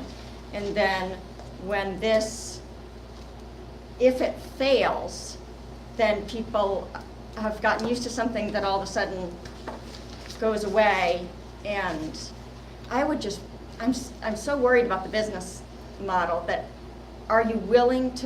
would you be willing to stagger it? So you start off, you launch it with just your subscription service, we see how that goes, then we would have data too on this is what happens when there's just the subscription service available at the transfer station, and then in 6 months or in a little, we look at it and say, okay, these would be the benefits of extending that free, turning that into a free program for everybody. You wanna go first? Because I don't want to be Let's go past the against, part. I just want you guys Oh, to. I mean, I think my initial response is we've worked it out so that we are prepared to offer that service and hope for the best for a year. To figure out immediately which is better, to provide them at the same time with the same resources at the same time as possible. Yeah, I mean, I just think people are going to be annoyed when it goes away, if it does. okay. It'd be better to add in a free service later when. no. All right. I think that another thing. So I appreciate the concerns, Allison. I think it's really. I feel so supported coming back home. This has been like a great thing to have people, everybody like, Davis, how's this compost business going?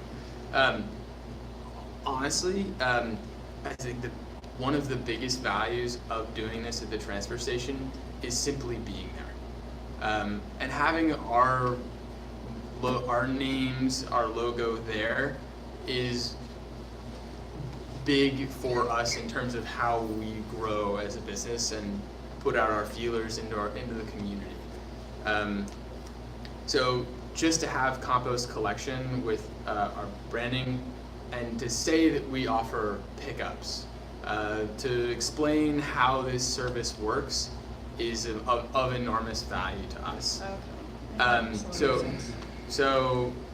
To have a drop-off site that is, free for the user is mostly about making sure that this doesn't come off as an exclusive option within the community and that only people who have money to spare are going to be doing it. No, this is about trying to scale something that's the right thing to do for the town and for our planet, and do it with an ethos within our business that we really are motivated about.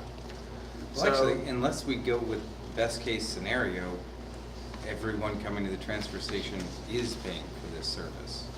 No, they're saying that that you guys want to include the free option. I'm just saying that maximum compost fees would be $3,656, and that's not. No, that's what we would pay in tipping But fees so to you it's- guys. And That's our tax. money is the taxpayers' money, so. So it's not really I'm not- free, but Right. so Oh, we're- right, we're- but no, well. Because the taxpayers are footing the bill, because any money that we give to them is the taxpayers' money, it's not our money. Yeah, we It- just at have been least- So they working are so paying hard for to the go to service. more of a user fee system, but, yeah, Well, I mean, I that was also- that was a great response. If you think there's a value, I mean, I want to support you, I just Yeah, don't want it to Yeah. fail. I also want to say, I think we're also concerned with operating on a pilot program and then having something change and losing buy-in or losing a feeling of ownership over the program or whatever it is when you start doing something and you're like, oh, I made that whole change and then it didn't even work. I think if we use the language of a pilot, we're testing this out, we're really excited about it in all of our marketing and educational material, I think that could be a really, I don't know. that So could you're be a way committing to doing it so we can tell everybody, this is gonna happen for a year. We're gonna see how it goes, and you guys are promising to do it for a year, not just getting permission to do it for a year, but you guys will do it for a year. Yeah. We'll do it for a year. And I We'll think- sign a contract. I think that like I mean, we're flexible in terms of how things evolve over time. My biggest worry is not about like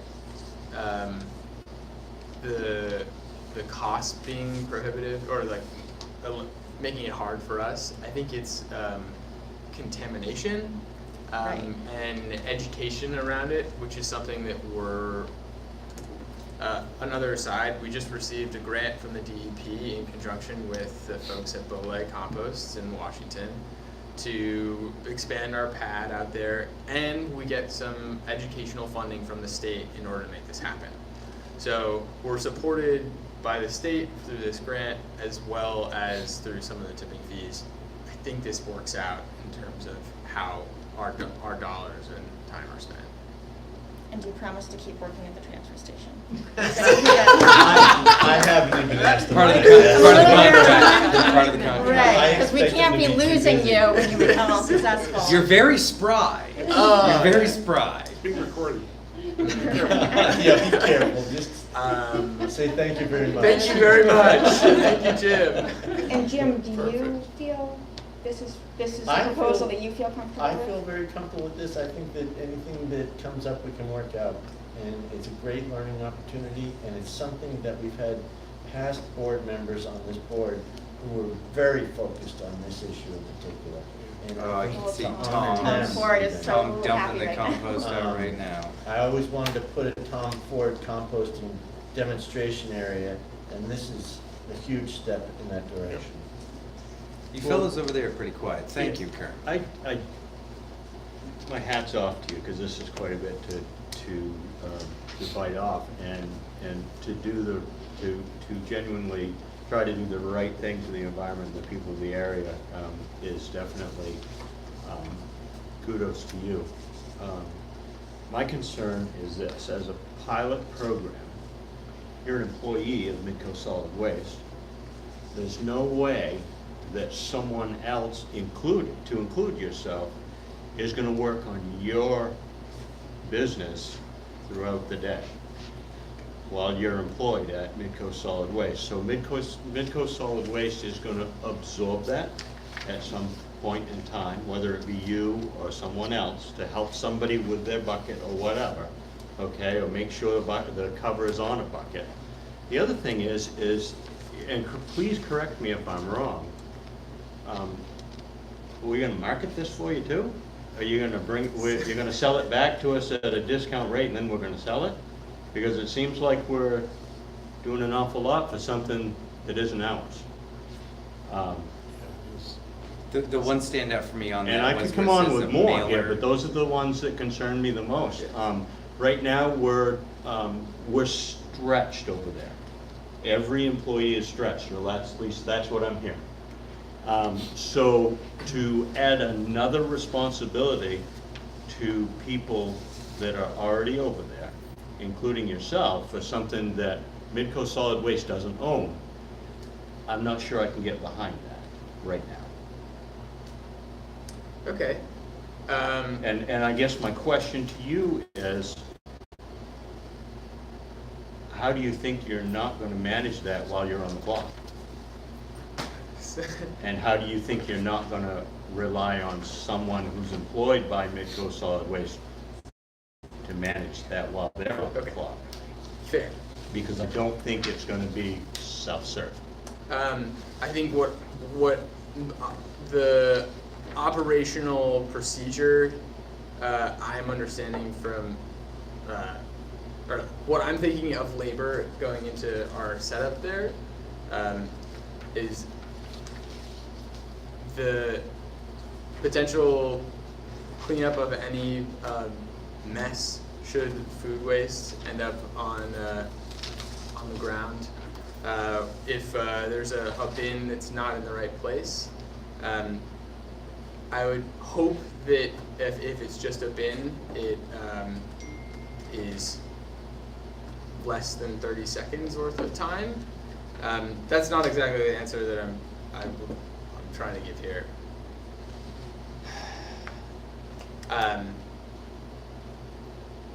as an employee, it's really hard for me to say that I will clock out every single time something needs to be done.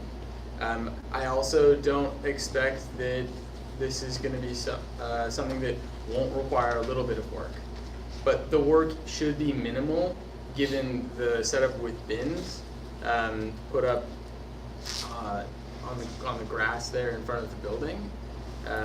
And the drop-off should be something that I can manage on my lunch break when I drive over to my car to go walk my dog. Should be something that I can do at the end of the day when I load these things into my car to take them to our processing facility. I'm hoping that I can do that work inside of those bits of time, and that anything else, slight accidentals, will require very, very minimal effort from other people at the transfer station. Again, why it's a pilot, if it isn't the case and that it requires so much more, we're happy to work on that and figure out where to change the infrastructure of it so that it could be cleaner, or change the operational hours for it, the times that people can drop off. Maybe they can only drop off between 1 and 2. That's whatever it is, I'm flexible there. It doesn't necessarily have to be rigid to ensure that other people are working on this. However we can make that work, I would love to at least put that forward as something that's experimental as part of this process. And to speak to the other 2 points you brought up, the selling of the compost and the marketing. The selling of the compost, we are not dedicated to it being branded in any sort of way. In fact, the compost that we'll be bringing back to you and selling to you at wholesale would actually be Bolay Farm compost, because they'll be processing it. It won't be branded necessarily as Scrap Dogs. And we haven't discussed this necessarily, but I'm not sure we would have a problem with it not being branded at all, not needing to say this came, it would just, sorry, Jim, Just after you're done. okay. It would just be a resource that. I totally want it branded, because then people know what you brought is what you get. It closes the circle. That was just my 2 cents. I mean, I think that would be great. Scrap Dog if it's by a- Bolay. We talked about making the sale of the compost an event, just like the Hazardous Waste Day. Do a weekend event, Friday, Saturday, early, spring when people are planting, and not mess with it otherwise. Advertise the heck out of it. We don't need another thing to load, because we get called up to load chips all the time. You work 3 days a week. I suspect you're gonna be at the facility 5 days a week, at least to stop by. To see what's going on, yeah. I don't see the amount of time that would go into it getting too out of hand. I think if the time going into cleaning up is out of line, I think, as you said, it's an infrastructure thing that needs to be addressed and should be addressed. That's all. Figure it out. My concerns, I wasn't really thinking about the cleanup. What I was thinking about is the little old man and little old lady that come in that really want to do the right thing, and Can my dog fit go in there? One or- parks over here and you're over there, and the other one parks down there, and you aren't within reach of either of them, and somebody else helps them. Okay, I'm not saying that you're the only one that's gonna be able to help somebody that's bringing compost in, but it's not, Okay. we don't own it. You know what I'm Yeah, saying? You own it, I guess and we're paying you, yeah. plus but the other people we're paying Can to I help. respond? Yeah, yeah. Is that our cost? Or is that the cost of helping the person that comes into the transfer station? But it's an additional And that's, piece that we're resident of adding the to town. it for your benefit. True, it's gonna benefit the town. So I'm just playing the devil's advocate here. Sure. And I do not wanna take the wind out of your sails. No way, shape, or form. But I'm representing 4 towns here.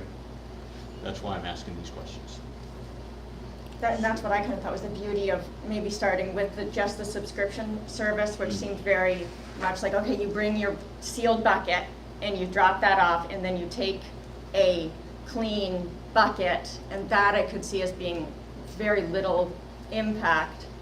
I do wonder how much time it's gonna take and how much for our employees to have to answer. There are gonna be questions about what can I put this in here, can I put this? People are gonna have heard that composting is, might not have read all of the details, and so it is gonna be people arriving with things and figuring out what can go in there, and somebody, a restaurant might come in with a pickup truck full of stuff, and, if it's a day that you're not working, and So, and fair, I think that there, in those cases, if we have a right to change or shape it in a way that is gonna work best for the transfer station.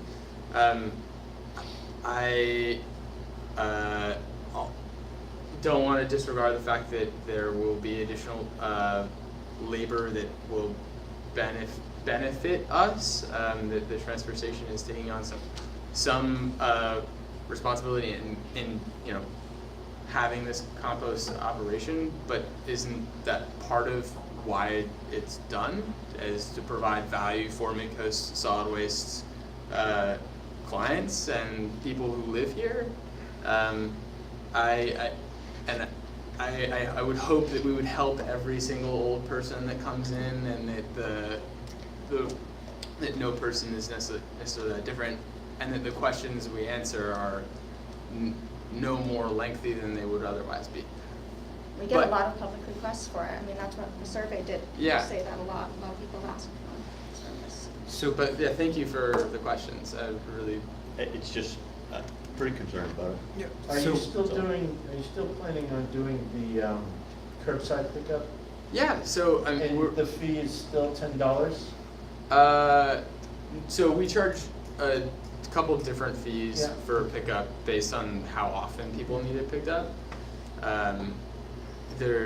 But we still offer that service. Yeah. So those people that are probably less able to haul their 5-gallon bucket of waste to the transfer station are gonna probably lean towards the curbside program. Yeah. We How don't- many subscribers do you have now? just It's about over 30. 35. Yeah. Oh, that's great. There was a request by a member of the public to ask a question. I don't have any issues with that. Does anyone on the board have any issues with a quick question from the public? Then the floor is whoever wanted to ask a question. Well, Davis is my son, and I am so proud of these guys for their conviction and intention. And I hear concern about business model and what they've done as far as receiving grants, working, a lot of sweat equity has gone into this.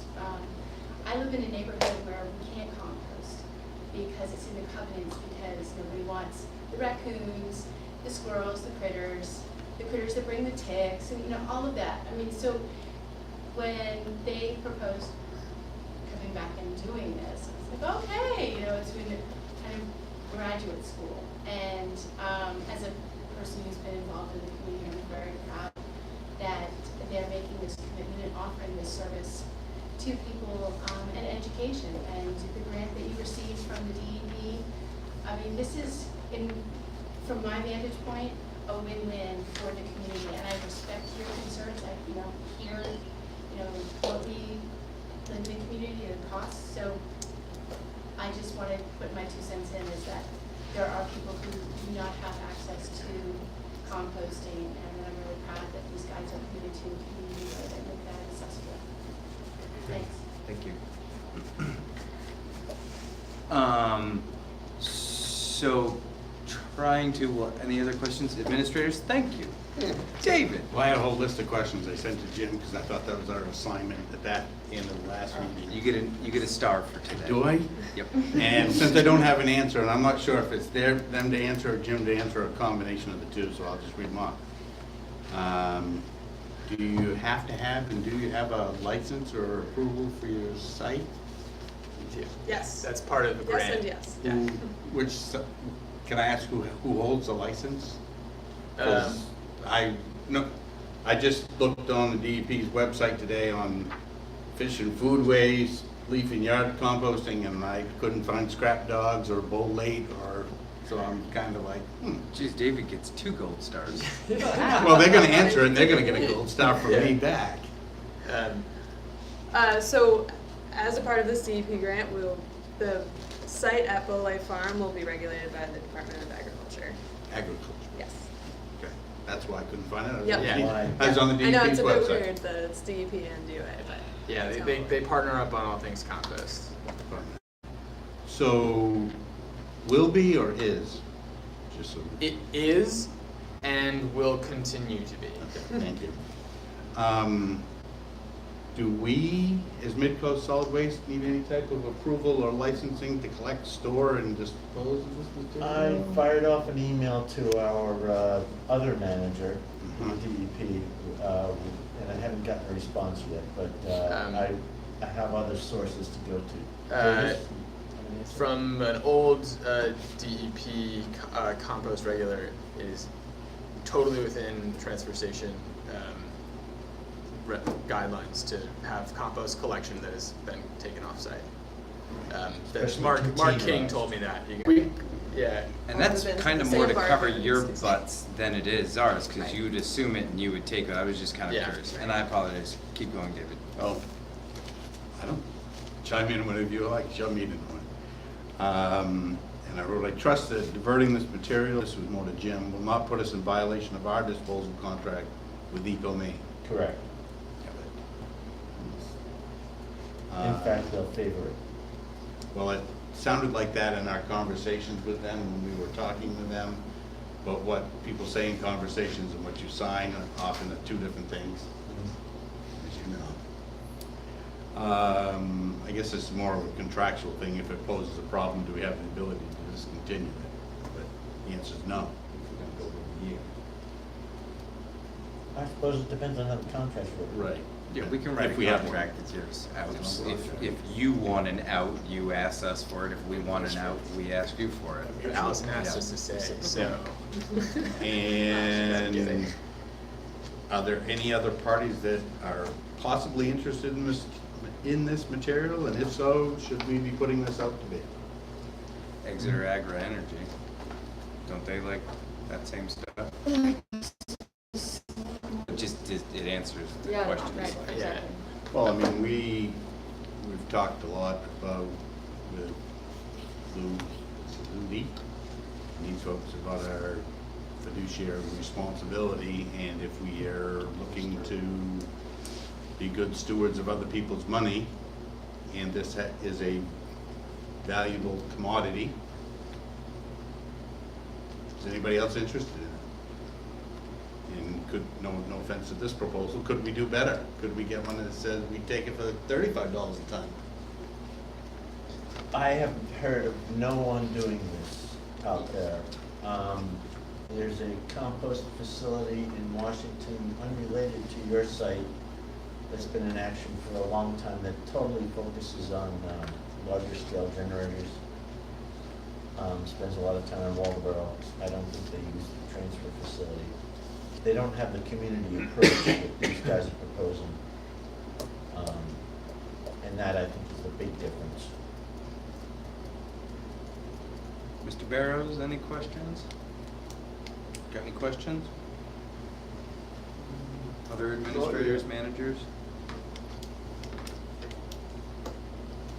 Doctor? So my question is, the kind of sense that I'm getting from the board is that a lot of us are, we want to see this happen and make sense. The only kind of lingering question is it worth us putting taxpayer dollars to it?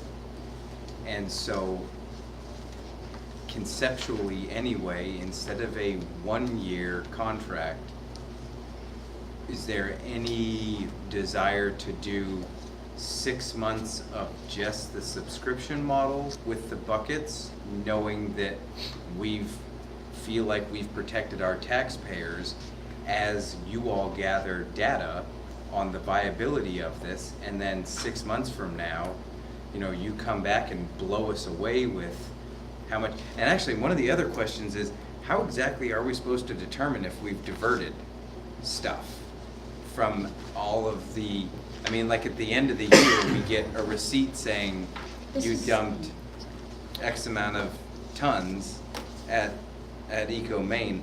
How do we know how much diversion? More for your all's metrics to see if we're doing a good job and how we can continue to promote it.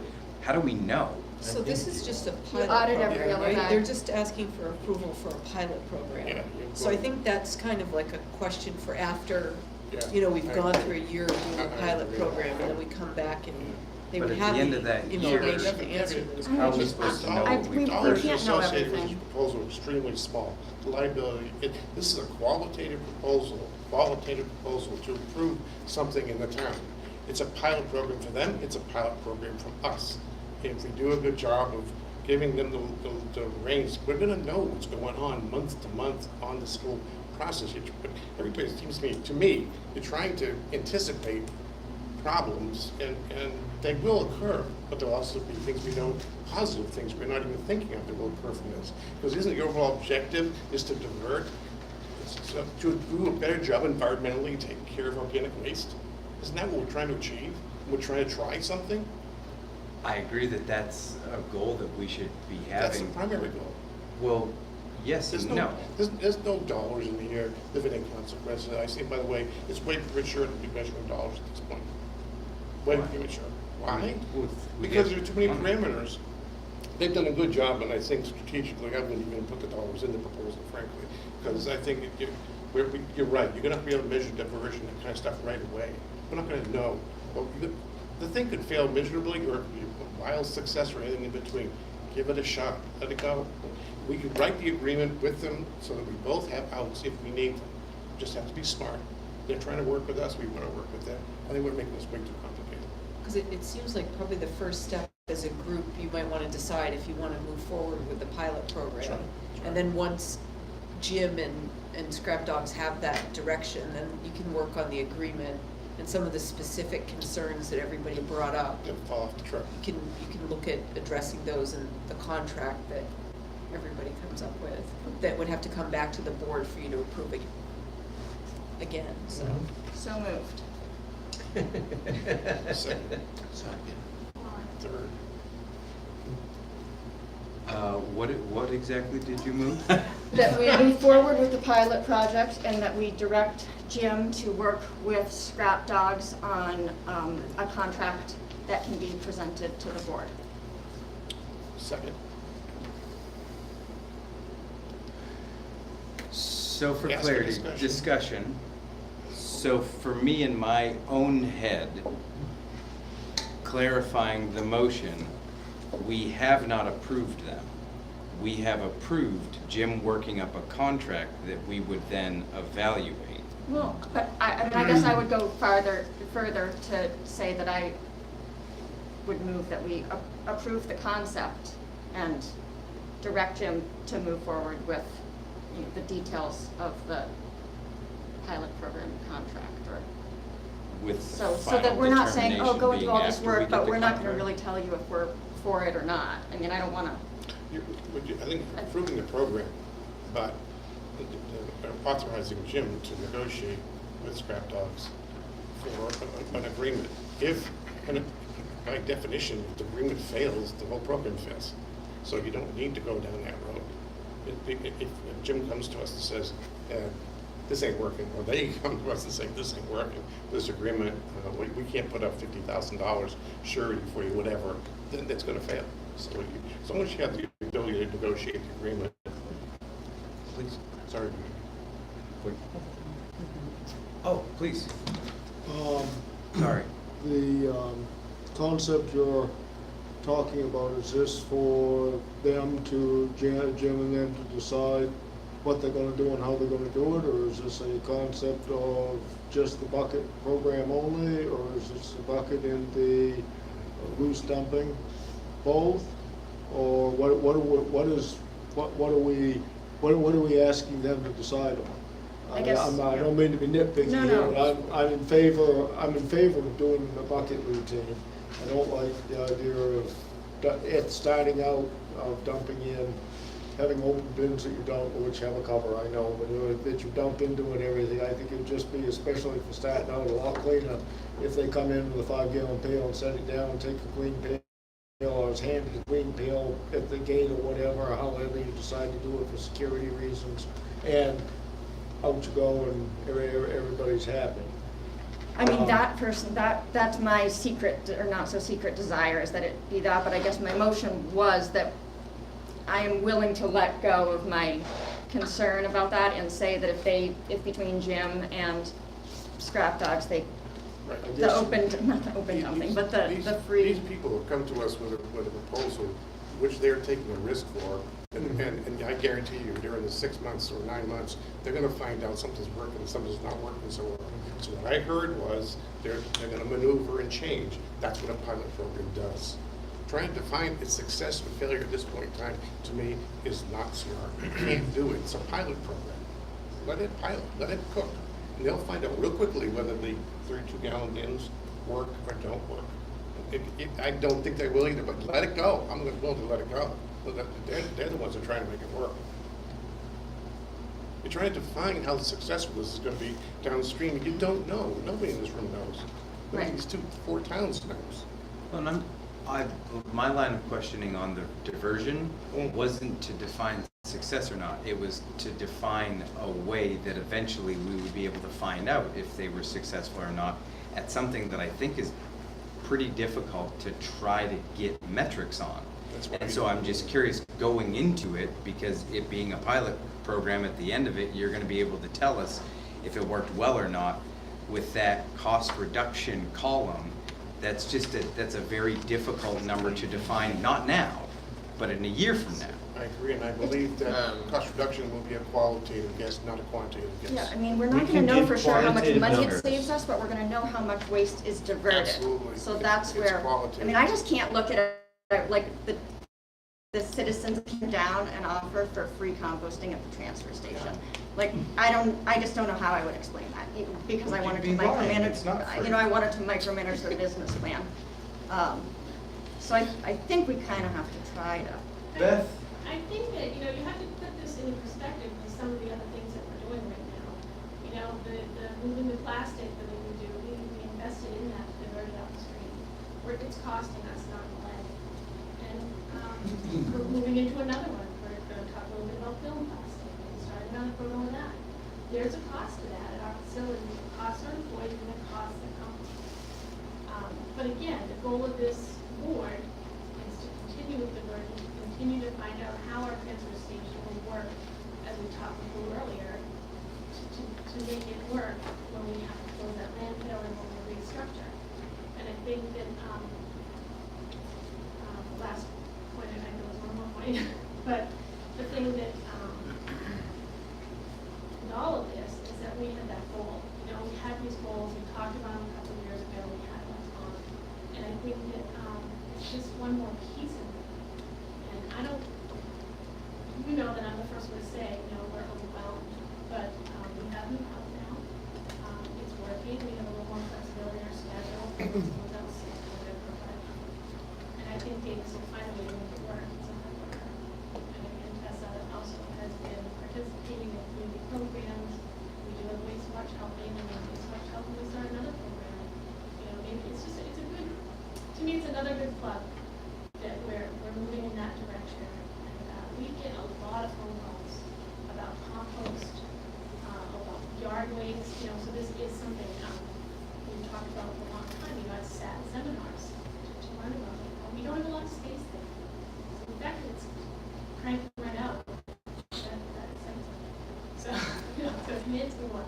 And then we'll have a fun day of people coming, and it won't be like constant, like you said, like it has this household waste day where people will enjoy it. To me, it's a plus because everyone that comes through there doesn't understand our budget, doesn't understand the way that we subsidize, whether it's household waste day or this, you know, they don't necessarily understand, they just think they pay taxes and it should all be free. So it's not, it's a fee based. So it's just, to me, I compare it to some of those other things we're doing, and as it shifts from changes, it's going to be, it's a growth. I just had a specific question, which was, if this is it's been moved and seconded, and where this is discussion, could you read us, before voting, the actual motion that we're voting You on? amended it, Allison? No, I, Well, you asked to move forward with the pilot program. move and forward with the pilot That Jim be program allowed to work with a contract. Negotiated contract. Right. to be And then presented to the It board. was seconded, there was further discussion, and then you said that perhaps you would suggest, or I wrote amended, to approve the concept and direct Jim to move forward with the pilot program and negotiate contract. And I don't know if Allison was seconded. I'd still seconded it. Half hour ago. Give or take. My last 2 cents before I call for the vote is this, is that it's kind of been my standard practice to not approve contracts prior to seeing them. So that's really my only concern with the motion. Oh, I is- mean, add on a contract to be presented to the board. Yeah. Right, Absolutely. because I think you'll see final details, and it actually gives you all another kind of month to assess what you heard at this meeting, make any final tweaks, and that gets worked into the contracted language if there were residual things that you're like, and then a week from now, everything kicks in and you go, oh, this is how we're gonna resolve this issue. Have you amended your motion? I move to amend my motion to include the line to be presented to the board at the end, so contract to be presented to the board. And voted on. And voted on, right, not just shown to us at the end, but I second the for amended approval. motion. Perfect, any further discussion? All right, all those in favor?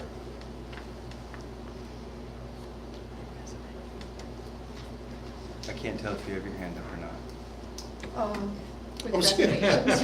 Okay, so we had 1, 2, 3, 4, 5, 6 in favor, 1 opposed. We don't have to figure out weighted vote. Yay! Okay. Any final thoughts on this? Great, thank you both so much for your time, I appreciate it, and I look forward to seeing what the contract looks like, and you know where to find Jim. Thank you all very Yeah, much. thank you guys for so having much. us. Thank you, guys. Good job. Thank you very much. All right, so based on the agenda change, next conversation would fall a bit under Jim's update about 337's at Dragon Cement. And I'll take this opportunity to lay out that previously item I, executive session, was something that maybe was just slightly confused between when Jim and I talked. We had talked about having an executive session. We put it on here tonight. That said, if we get to a place to where we're finally done with everything else, and it's like after 10, then we will all make a determination whether we want to go home and lay our heads on our pillows or continue to executive session. It was more a way of having a closed-door discussion about the manager's performance as we work on a performance evaluation to give him eventually to start working on. So it's not a hugely time-sensitive thing, but something I think we need to move forward on. So just getting that out of the way, that if you're looking at executive session and thinking that's gonna be a 45-minute to an hour-long conversation, we'll figure out if we wanna go into it when we get there. It's optional. Where do we get follow-up on the board's discussion last month of having the executive committee meet and sort of come back to us with some recommendations about how things might be streamlined? After we get done We're with supposed to fix everything financials, by I had kind of slightly moved public comment and directors' liaisons down there. And so when we get to liaison reports, I'll give a brief debrief about what the executive committee and Jim and I talked about and the progress that was made in that conversation. Wow, so we still have quite a bit on this agenda. Yeah. We read. But committees, assignments, schedule, and location should be relatively quick. But yes, we'll do an update here at the end of the meeting. Boomski. All right, plastics. Everybody knows that the Did you market's, vote to put that on the agenda? Did I vote to put one on the Plastic agenda? on the agenda. We all did, yes. We all This is the put beginning. the, yep. And Jim, where in your, where am I to follow along with any information about what you're gonna be talking about? I should make a copy of the page that I prepared today. 'Cause I knew that it was a line in your manager's notes, but didn't know if you had anything for us to actually look at. No, I didn't. It evolved as time went on, and I probably should have made a copy of this page, and I probably don't have any access to copiers right now. But I could photograph it and email it to everybody. You down for that? Yep. All right. Anyway, as you know, we collect 1 through 7 plastics. We collect 2s separately because they've always had value. 1s also separately because they have value, about $100 a ton. And then 3 through 7, expanded plastics they call it. 3 through 7 has little or no value. In fact, we're using the value of our number 1 to ship our 3 through 7 to Ohio to get sorted again for the higher grades, probably number 5, and then the remainder likely is used as fuel. Back when this happened and was actually voted on by the board to continue this program, I was out, but I know that Audra mentioned that Dragon was a possibility as an outlet for these materials. David St. Laurent, my friend in Rockland, has been pursuing it with them, and they're at a point where they have tested mechanically being able to handle this material in their kiln, and it went well. And they're now involved in a project with the DEP to get Air Bureau approval for using this as a fuel. So they'll need to do trial burns. They are asking us and Rockland to provide them materials for this. This material, this 3 through 7 plastic, burns at a very high temperature. It burns very clean, and it will replace a lower grade of what's called pet coke at that facility. Pet coke is petroleum-derived coke. The high grades of pet coke are aimed at metal refineries. The lower grades containing sulfur and various metals are aimed at cement kilns. So just the, if you just, yeah, we're burning it, but we're burning it much closer to home. It's probably burning in Ohio. We're displacing a dirty fuel. We're not displacing a clean fuel.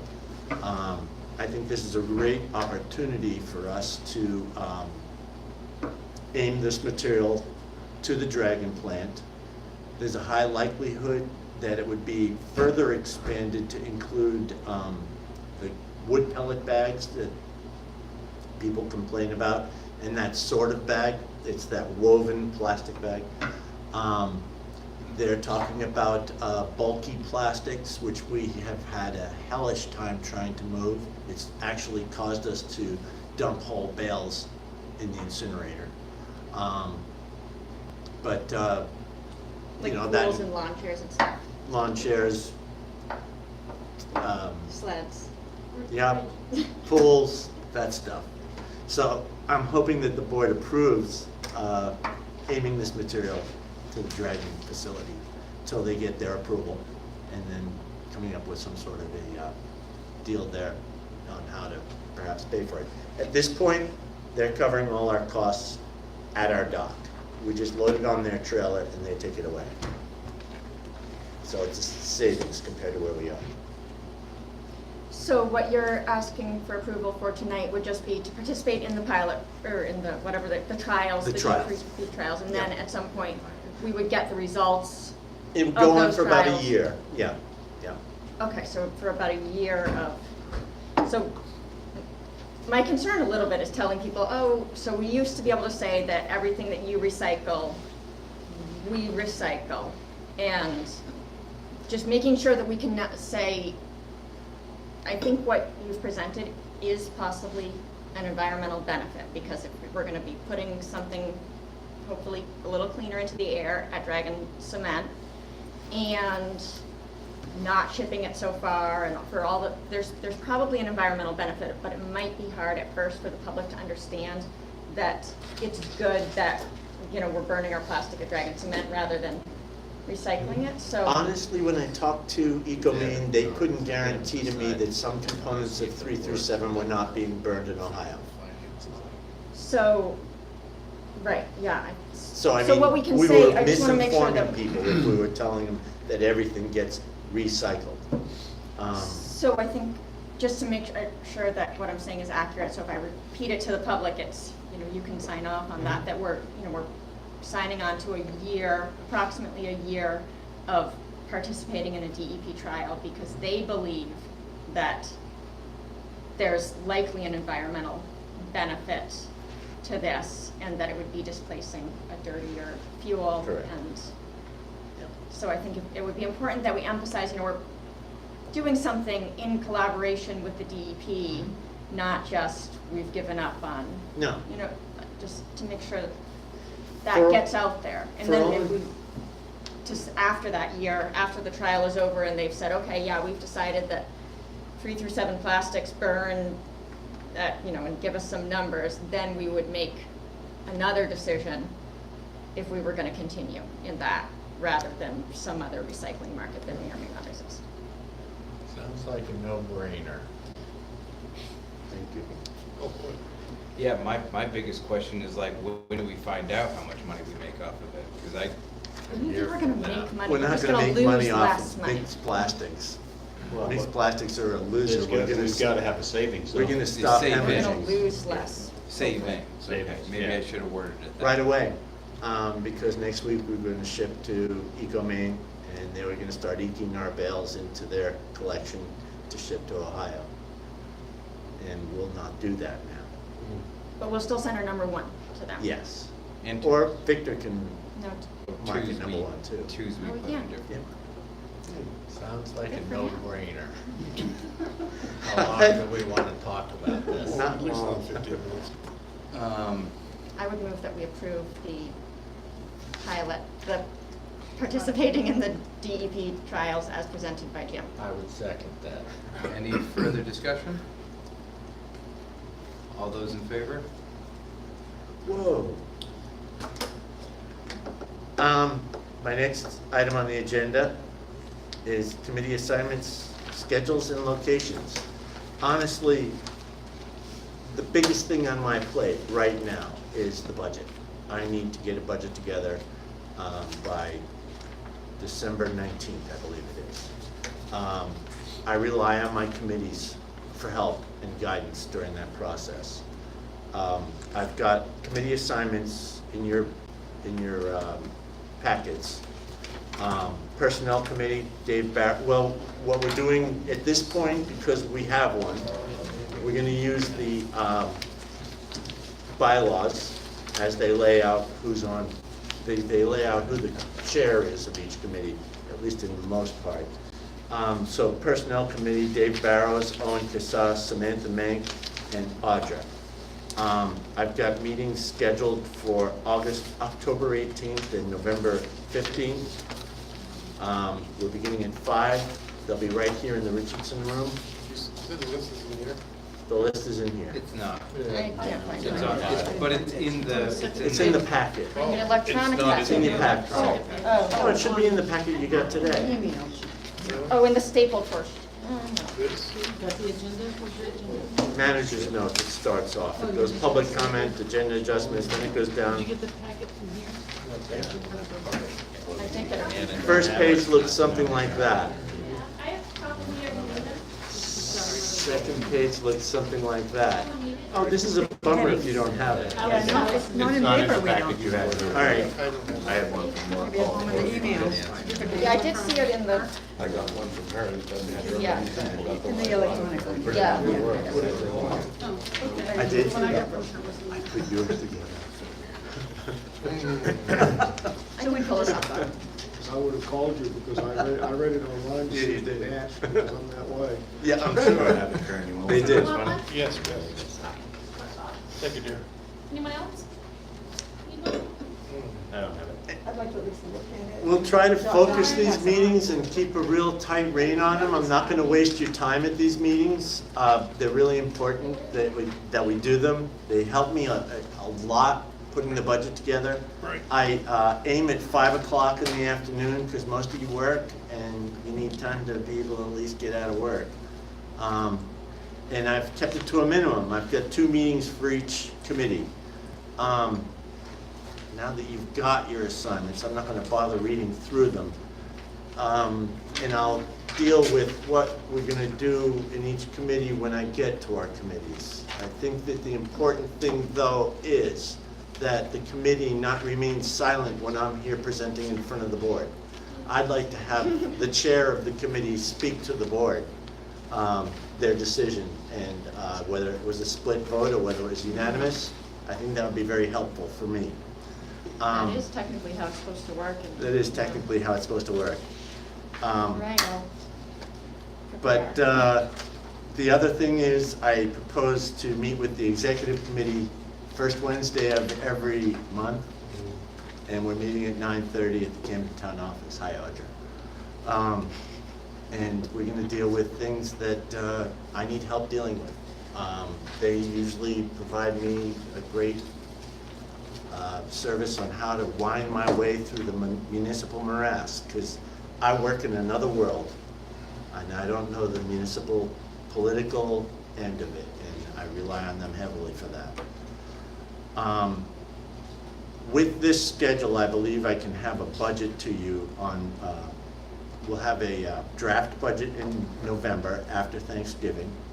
It'll be called a workshop. We'll tear into it. And then I'll meet with my finance committee and maybe strategic planning, depends. And then we'll have our final budget meeting on the 19th of December. You'll have all seen the budget twice by then, at least.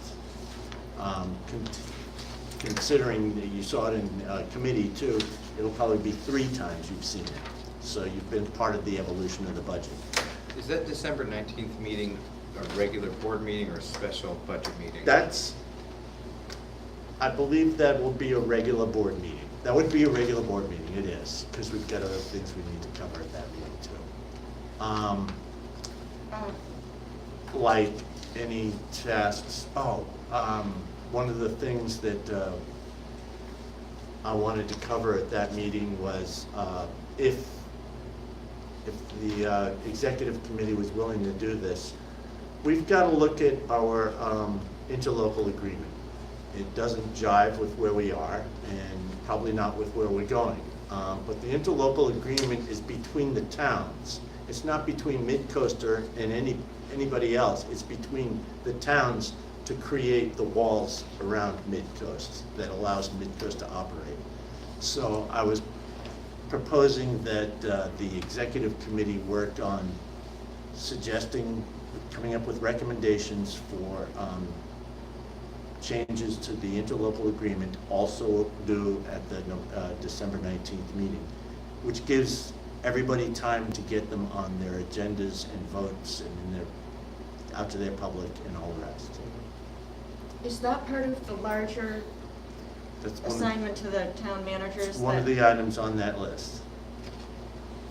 So would that be something that they maybe would come, like, because we assigned them to tell us what the priorities should be, so should we maybe, is that one of the assignments they came up with for themselves? I think I might or- have come up with it. So I would just be a little bit hesitant to like have maybe you assign things to the town managers before we get the report on what they view as. So maybe I'll cut in and do my liaison report first. So we did meet Can we as, talk about this, are we talking about the schedule for the committees? when you were asking about, I know, but are we leaving that? Do we want to just deal with the nuts and bolts of when these meetings are, or is that something that we're going to talk about at a different time? When is the appropriate time to say this time won't work for me? Do you want us to wait, or just, like, I see the schedule and I have another meeting at that time. would it be easier for you to compile them through email, or do you want people to fire off now when you scribble stuff down? you know what I'm trying to do. You have to look at your packets. I've got board meetings on October 24th, a workshop on November 28th, and a board meeting on the 19th. I've scheduled these personnel committee meetings around those various meetings to generate information for those meetings. We've got a very tight window, and So the day that, for example, the day you proposed for the finance committee meeting, I could do anytime during the day, during the workday, but 5 o'clock won't work for me because of the historic resources committee meeting. So and where is the you're appropriate on time to like, so we don't all spend, Finance committee. So, what time's more appropriate? 6? I mean, it would be great for, I know we have employees there, so if we can, I can make it work during the workday. That works better for me because my kids are at school, if that works for any of the other members. Doug, you being the other, What date are Wendy. we talking we're talking about? about November 13th and December 11th. Finance committee. Well, the 13th, I've got a select board meeting that starts at 7, but Yeah, I she's can on do your before too. that. I hate committees. But I can do it earlier, I mean, that's just, And the 11th, I'm open.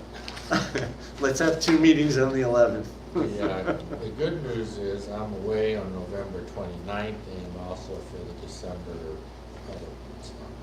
I mean, does doing it during the day work? Yeah, sure, I don't care. On the 13th? Yeah. So And the 11th. if I could just say something, No, during the day. if I could say something before you get too far into that, here is your projected schedules. I'd like to see him finish with what he's doing. Everybody check your schedules when you get home or tomorrow or whatever, and email him with your concerns, and That we'll would go be from good. there. That would be really good. That's the only way. Thank you.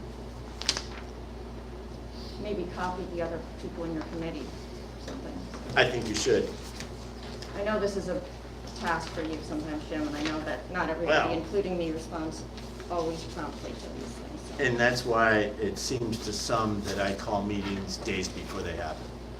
Right, so this is good. I like that you've come up with the whole thing, and I just have a very small modification, so hopefully this is a Hopefully we'll get great over jumping that. off. Thank you. Okay. Good. So the other thing, and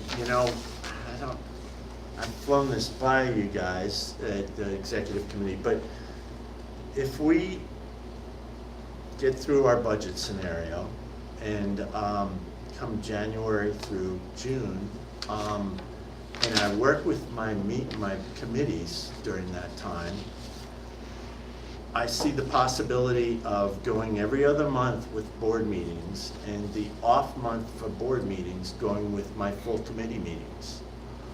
And getting stuff done to present to the board so we get moving forward again. We've got to get some momentum in the committees. And that's the only way to do it. We need to meet. And we need to make recommendations to the full board.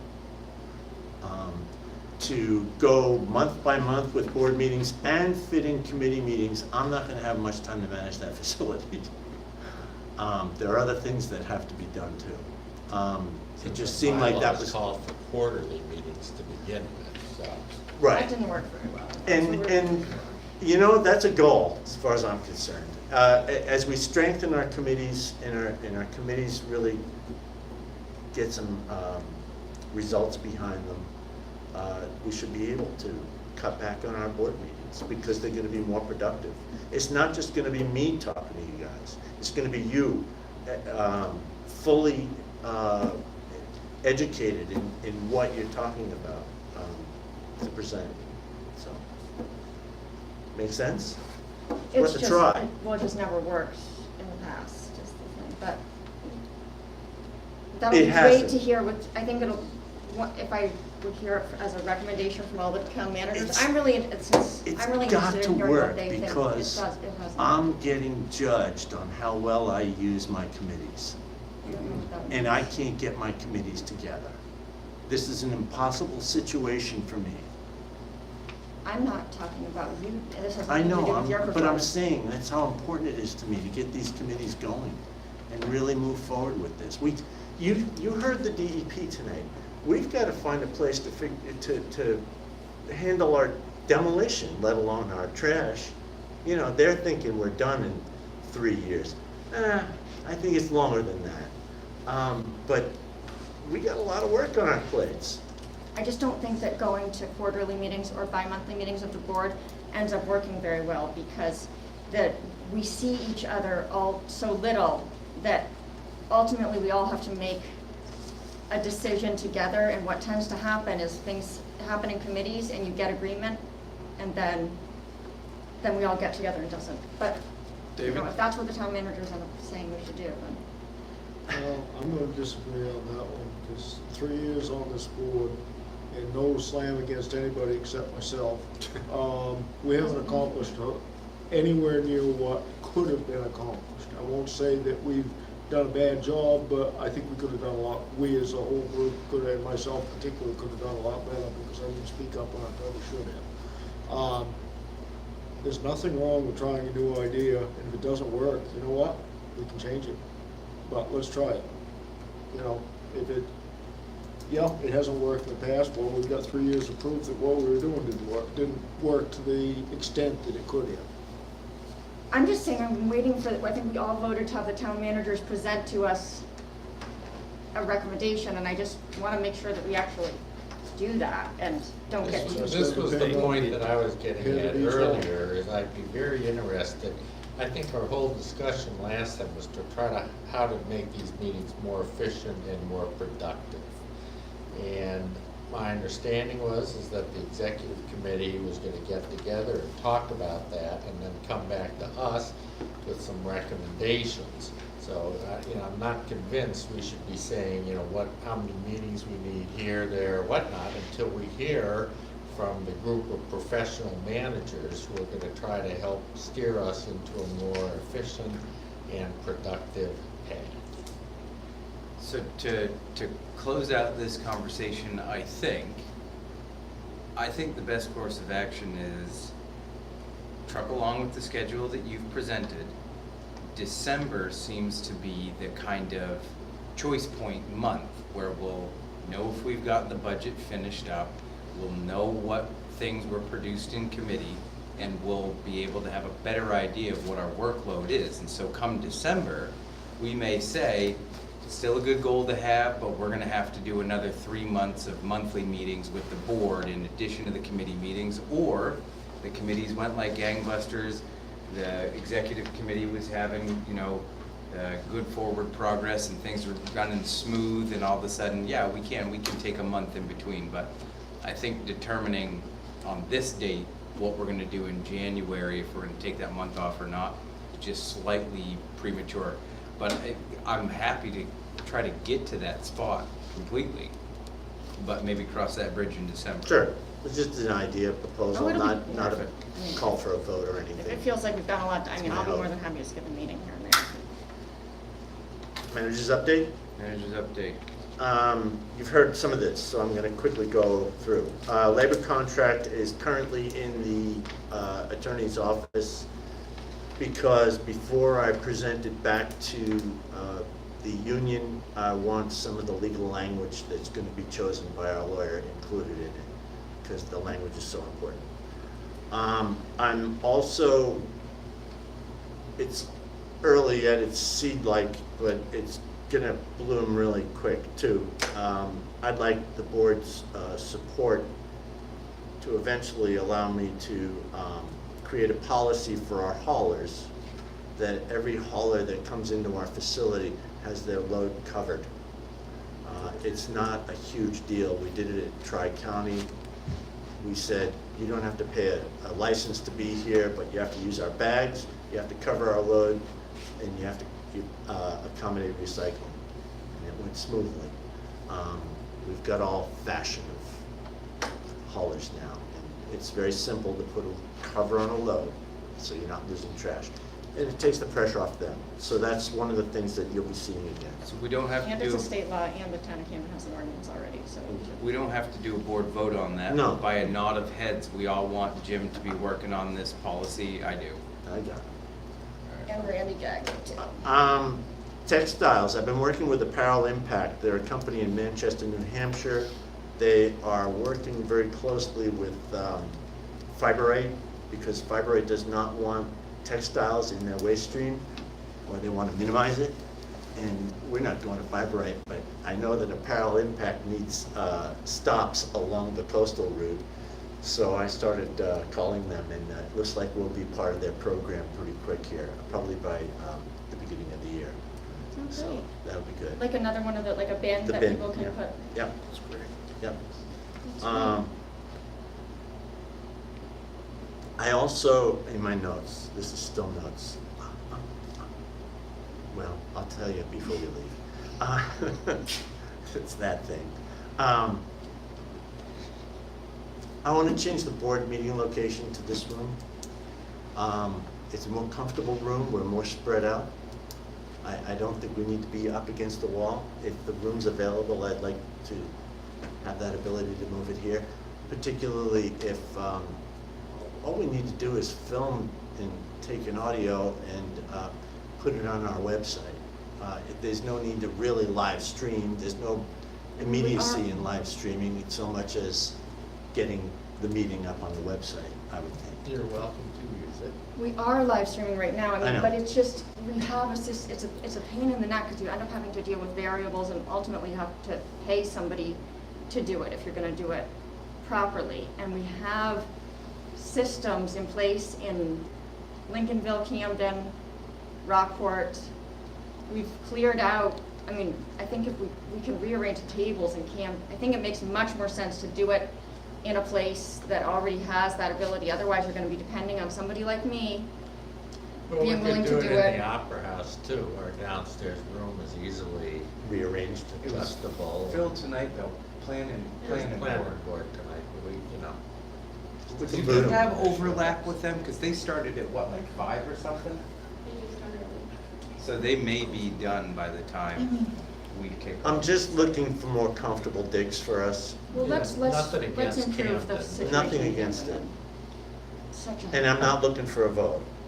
It's just a thought, and we have to find a place for us to meet anyway. Usually Camden's very accommodating. Tonight's the first night in years that we couldn't meet there.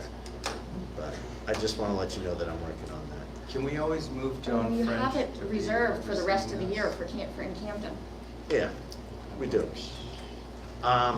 SAD project continues. We're getting good clay material for our clay cover. That wouldn't happen to be marine clay, No, would it? we No. do not accept the marine clay, because it's not clay, it's silt. That's different. It's not plastic at all. Marine clay cracks when it dries out. Okay.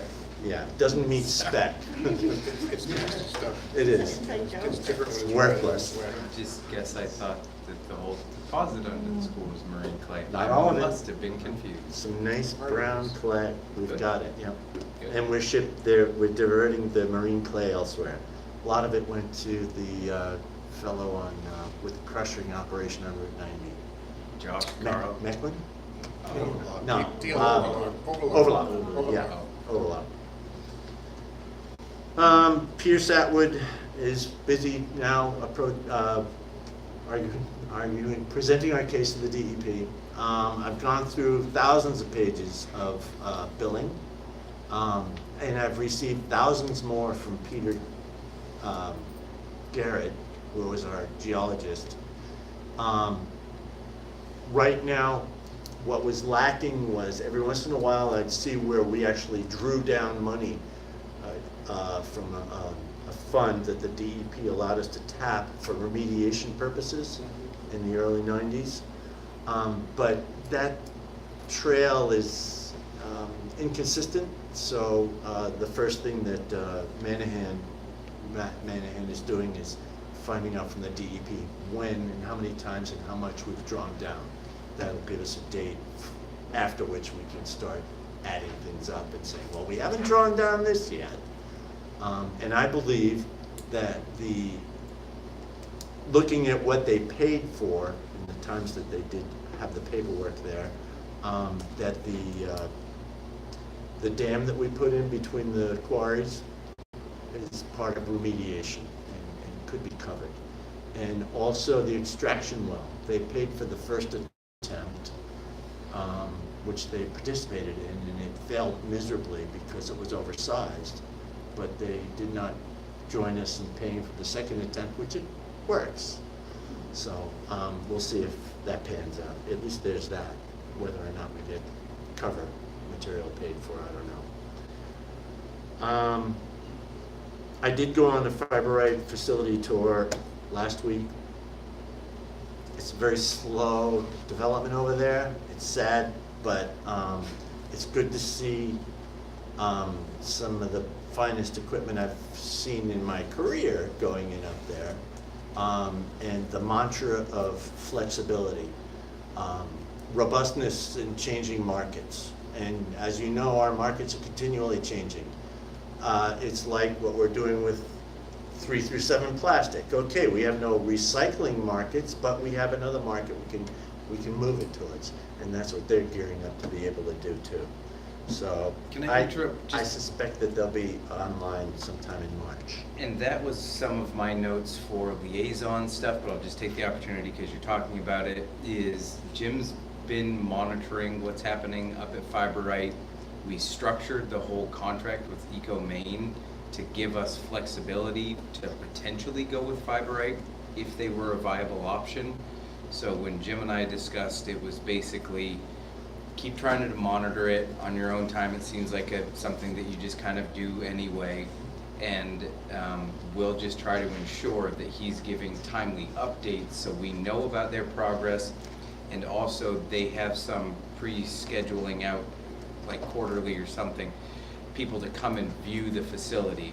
So my hope is that Jim, like the month prior to it, lets us know, maybe we can carpool, go up and take a look, just so when it gets to that decision point of Eco Maine's contract being done, we've got a better idea of whether Fiberite's a viable option or not.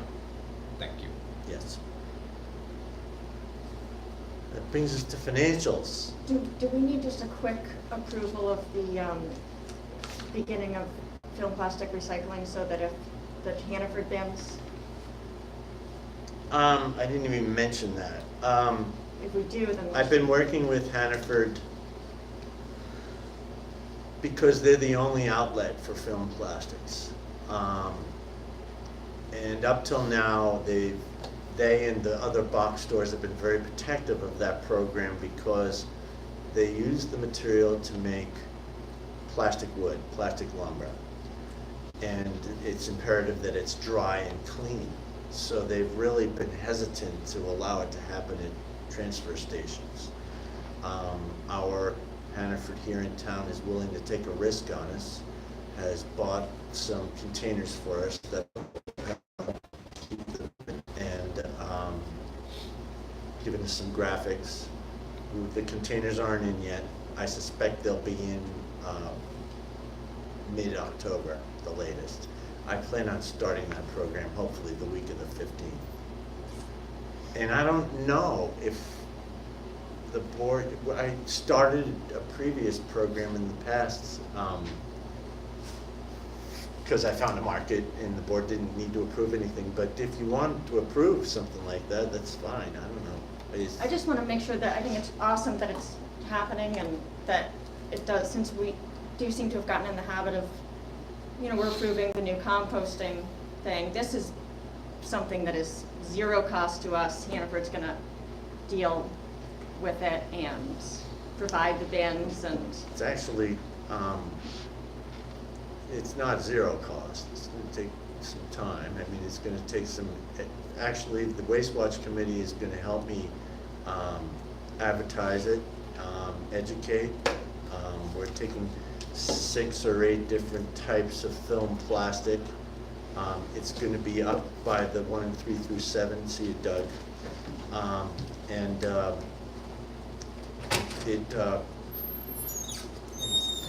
it's gonna take time of our staff to do this. And then we're gonna take the bags of it and load it in, probably my truck, at least at first, and I'll be delivering it to Hannaford, so. Well, so you're making a great argument for board, the board maybe should approve it then. I think it's good, of course, for the board, I mean, we should at least know about it. It's Sure. a development, a new thing is available. Yeah. It makes all this, I don't think by Definitely. saying the board should approve it doesn't mean we're skeptical of you doing it. It's just procedurally, it would make sense. Okay. Not to show my ignorance, but why not? What do you mean by film plastic? Thank you. It's like the plastic. Sheet plastic plastic, bags. your plastic bags, your, Plastic bag. Laundry bags. Yeah, so like Hannaford there's a state law that requires that any store that gives out single-use plastic bags has to make film plastic recycling available to the public. And so this was started a while back, and so you'll see them like at Walmart even, all these different places that have single-use plastic bags have started. And they don't just take back their plastic shopping bags, they also take back a whole series of things like bread bags, bubble wrap, shrink wrap. So that's really helped. Your to make bread that. bags, that aren't Right. crinkly, certain types, there's a bunch of different types of bags. But chip bags are different, right? Chip bags are different. They're Well, if they crinkly. have the wool, you're right, but Education's gonna be needed It's here. gonna be a big deal. But luckily, there's this, you go to plasticfilmrecycling.org, there's a whole nationwide program that all of the graphics are already provided. And so it's what people do, a lot of the time when you'll see people think that their plastic bags can go in the little bin right next to, it's actually a trash can that employees use to throw away the things that never should have gone into the recycling bins. And I see people all the time putting their plastic bags in there thinking, oh, that's where they go to recycle. And so it'll be a logical place for Well, the. that's where it's gonna go. It's I don't know how perfect. many think the recycling there, but yeah. No, people do, because they'll say, is this goes in here and this goes in here, and they think it's getting recycled. It'd be good to have a cover on them anyway, so they're not flying all over the facility. My only question is about the dollars and cents. How much is it gonna cost us to participate? There's no hard fee, just some time, and we'll probably put something in the newspaper and come up with some graphics every now and then, some flyers, incidentals.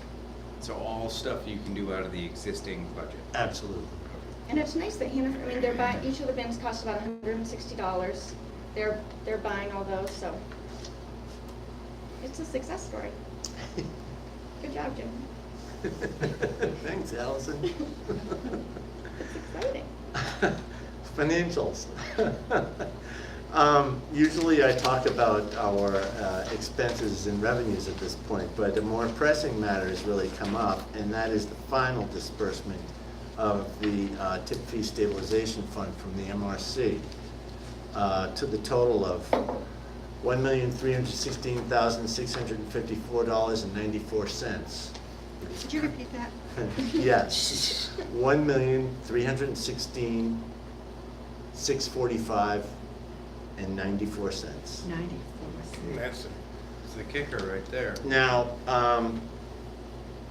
the previous disbursement to us was from the put option, which was $72,443. We wrote a check out of that income line to the town of Hope for their share, because they opted to take it out of the closure fund. And so that fund, that 72 went down to 65,293 and 1 penny. There was one other payout of $55,000, and it was from a reserve that they had to cover debt service, and that was let back to the towns.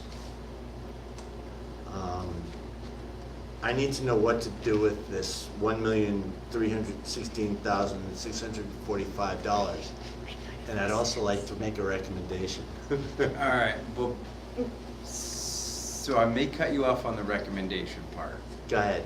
So. You just did. Yeah. So I had a discussion with Mike Brown today and I think you probably would have talked to him beforehand, it seems as though Hope is likely going to want to retain those funds. From my conversation with Mike, you know, yes, there's the residual voting stuff, but that wasn't his primary concern. It was the lack of a financial policy that guides how we invest this money and the safeguards, et cetera, et cetera. I've been a very strong proponent of everyone pooling this money into the closure fund. I think it's the smart thing to do. That said, if there is one of the municipalities that is not going to go along with that, I really have some concerns about the accounting that we would have to do to track all of that. So I just talked with Doug, and he's fine with our vote for Rockport being, well, and I didn't discuss the second portion of what I'm gonna say, but I would almost say if Hope has already kept the initial put option disbursement, that we then take the remainder of that put option disbursement, also disperse that to the individual towns. We disperse the $1.3 million to the individual towns, and my recommendation would be a high, strong recommendation that every municipality take that money and put it into their own dedicated reserve account for that purpose, and do not commingle those funds with other town funds. You can do your own investment stuff with it and try to grow that money, because you're gonna have to pay at the end of it. My hope is that as we work out a financial investment policy and some of those issues, that maybe this time next year, or hopefully before, we have another conversation. Are we all comfortable with the parameters we've put around our investments, so that all of the towns then put that money back into the reserve account? Again, it's almost exclusive to accounting. If we no? It's financial fiduciary responsibility of this board. If you're I think you're telling me you want to disperse this money to the 4 towns, fine.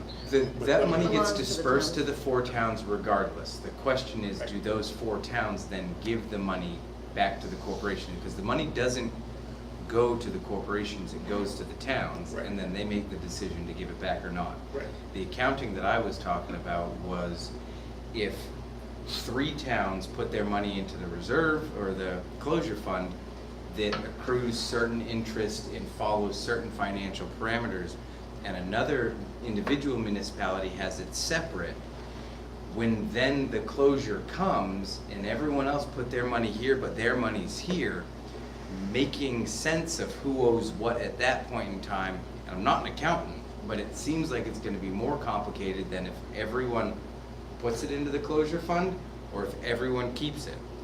Because if everyone keeps it, then we get a dollar amount for the closure fund, we have a percentage, and you just gotta come up with it at that point in time. Hopefully you didn't spend it. And I wish that we would just put all of it into the closure fund, but I don't think that that's a possibility right now. Because you really should be calling it the closure and long-term care fund. That everybody Because has to pay for no matter there's what. significant potential for long-term care with that facility. Potential. You know, we've resolved some serious long-term problems with that wall, which seems to be working. But we don't know just yet what it's gonna cost us long-term. If that money is dispersed to 4 towns and they make money on it, where's that going? Town gets to figure out what to do with it. It's just when Jim says, all right, we all gotta pay, cough it up. Yeah, but my question is, you're bringing back the present value today, or you're bringing the value of it in 5 years? No. It's gonna be whatever's asked of us 5 years from now. See, that's why I don't think it matters whether it goes back to the towns or whether they decide to keep it in Midcoast Solid Waste. Again, I am not an accountant. If this is a more simple problem to deal with and I've made it in my own head, please correct me and make this make sense. David, please. My understanding of the $1.3 million that just came back is it does not belong to Midcoast Solid Waste. Right. It belongs to the 4 towns. It needs to be returned to the 4 towns. Yep. The debt service money already went back to the 4 towns. The put option money 3 of the 4 towns voted to give their money to Midcoast Solid Waste. I think. I know one town did. We did. I think 3 did. Yep, three did the same. So if you want to do something different with that money that the towns voted to Right. give you, maybe you have to vote to take it back. You know, I don't know what we have to do about gifts back, but we ought to separate the 2 issues. Yeah. In my mind, the new monies that just came in, as towns haven't voted to give it or to whatever to Midcoast Solid Waste, the check came back to Midcoast Solid Waste, that'll be dispersed back to the towns. In Lincolnville, we set up a closure and post-closure reserve fund, landfill reserve fund. Town meeting in June. Oh, that's telegraphing a little bit about what you were gonna do with the money. You already set up a reserve account We for did. it? Well, we were all set to vote to give, Brilliant. to leave it with Midcoast Solid Yes. Waste, but we were ahead of the game. So instead of going for that, we changed it, whatever. And then if you think, not you, if the board thinks that something different ought to be done with the put option, they ought to have a recommendation from the board back to the towns. That's something the finance committee or somebody ought That's to look fair. at. I appreciate that. Say, Yeah, that's very well. how do we go about giving it back if we don't want to have it ourselves? It's true. But again, if someone can resolve how convoluted I've made it in my own head, I'm all ears. I thought that it would be more simple, that it was either falling into 1 or 2 categories, all the money pooled together, or all the towns holding on to it, and then you just gotta cough it up when it's time. All But we we have can no really do authority to is give make it. a recommendation. Right. This board can only make a recommendation to our member towns, Right. what to do with those funds. Okay. So we actually don't have any decision to make tonight, just bring stuff back to the respective boards? Right. You ought to make And a then- decision to disperse the money that doesn't belong to you. Yeah. That needs to happen. Sorry. I thought that was a requirement. Well, I think so too, but we haven't got the check yet, so I'm gonna push to say, give us the money. Wait a second, it says, please find and close the final cash disbursement. No, like Lincolnville doesn't have. What'd you do with the money? I have it. You want to see it? And you're going on vacation, huh? 2 weeks, according to this. So we should direct Jim to disperse the money to the towns as is required. There's really, I think David explained it. Based on the 2019 budget apportionments. It's the simplest, cleanest, easiest way. That's what we did with the other money. Yeah. Which was, Did any of the Last year. towns add, besides the put option, did they add the other money on when they had the vote to their towns? Or did you guys only do the put option? at the time, that's all we had. Okay, because I thought Paul tried to get both votes, both articles in. on the Well, there vote. was, originally the put money was coming back to us if towns had to vote to accept the put option. They had to sell, they accepted the Selling the the- sale of their Right. stock. And Okay. then, the recommendation was made from this group, particularly Paul was behind it, but from this group, that that monies from the put option be left with Midco Solid Waste to be used for closure. Okay. Solid waste money that, whatever. And the thought originally was this would line us up for when the big money came back, doing the same thing. Right, okay. Well, I'm gonna pick on Hope. Just- We are gonna do the same thing. Hope chose not to have the put option monies come back to Midcoast. Right. Perfectly acceptable, but the other towns did. And that kind of, I think, put a little bit of kibosh to the 1.3 million, and nobody put It that did. on their warrant. Yeah. So, So at this point, once the board votes, I will cut checks based on our 2019 apportionment relating only to the 1.3 the board can discuss next time what they might want to do with the put option funds. Put it on the finance committee meeting agenda. There you go. So is there a motion to that effect? Already did Jim that. is to cut based on the 2019 apportionment checks back to the towns? So moved. Is there a second? Second. Any discussion? All those in favor? You want to vote yes? Yes, but I didn't hear, I didn't understand the motion that she's reading. To direct the manager to disperse money to the towns as required based on fiscal year 19 percentages of assessment. And I'll read, you probably won't vote yes. You need to vote yes. Stay there. It wouldn't matter what you I'd be doing what I. I think we should quantify that it's the tipping fee or. Tip fee Yeah, stabilization. right. To labor, right, Allison? yeah. Yeah, labor. do you want me to The amend tip it? fee, Stabilization fund. stabilization fund, That's what I heard. and the figure. Yep. Yes. Yep.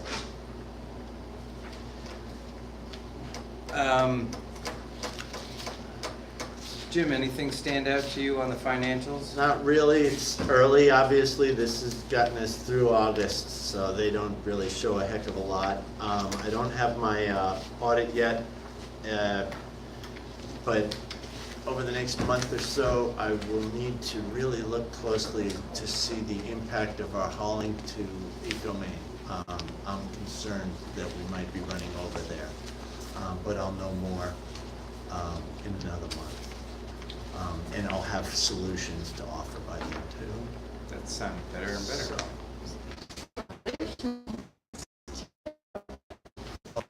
Push the button 3 more times before you Exactly. call the trailer. How's the load averaging out? All right, we're 18 or above, generally. You know, through the summer, it's pretty easy to hit. It's the winter that's gonna really be the kicker.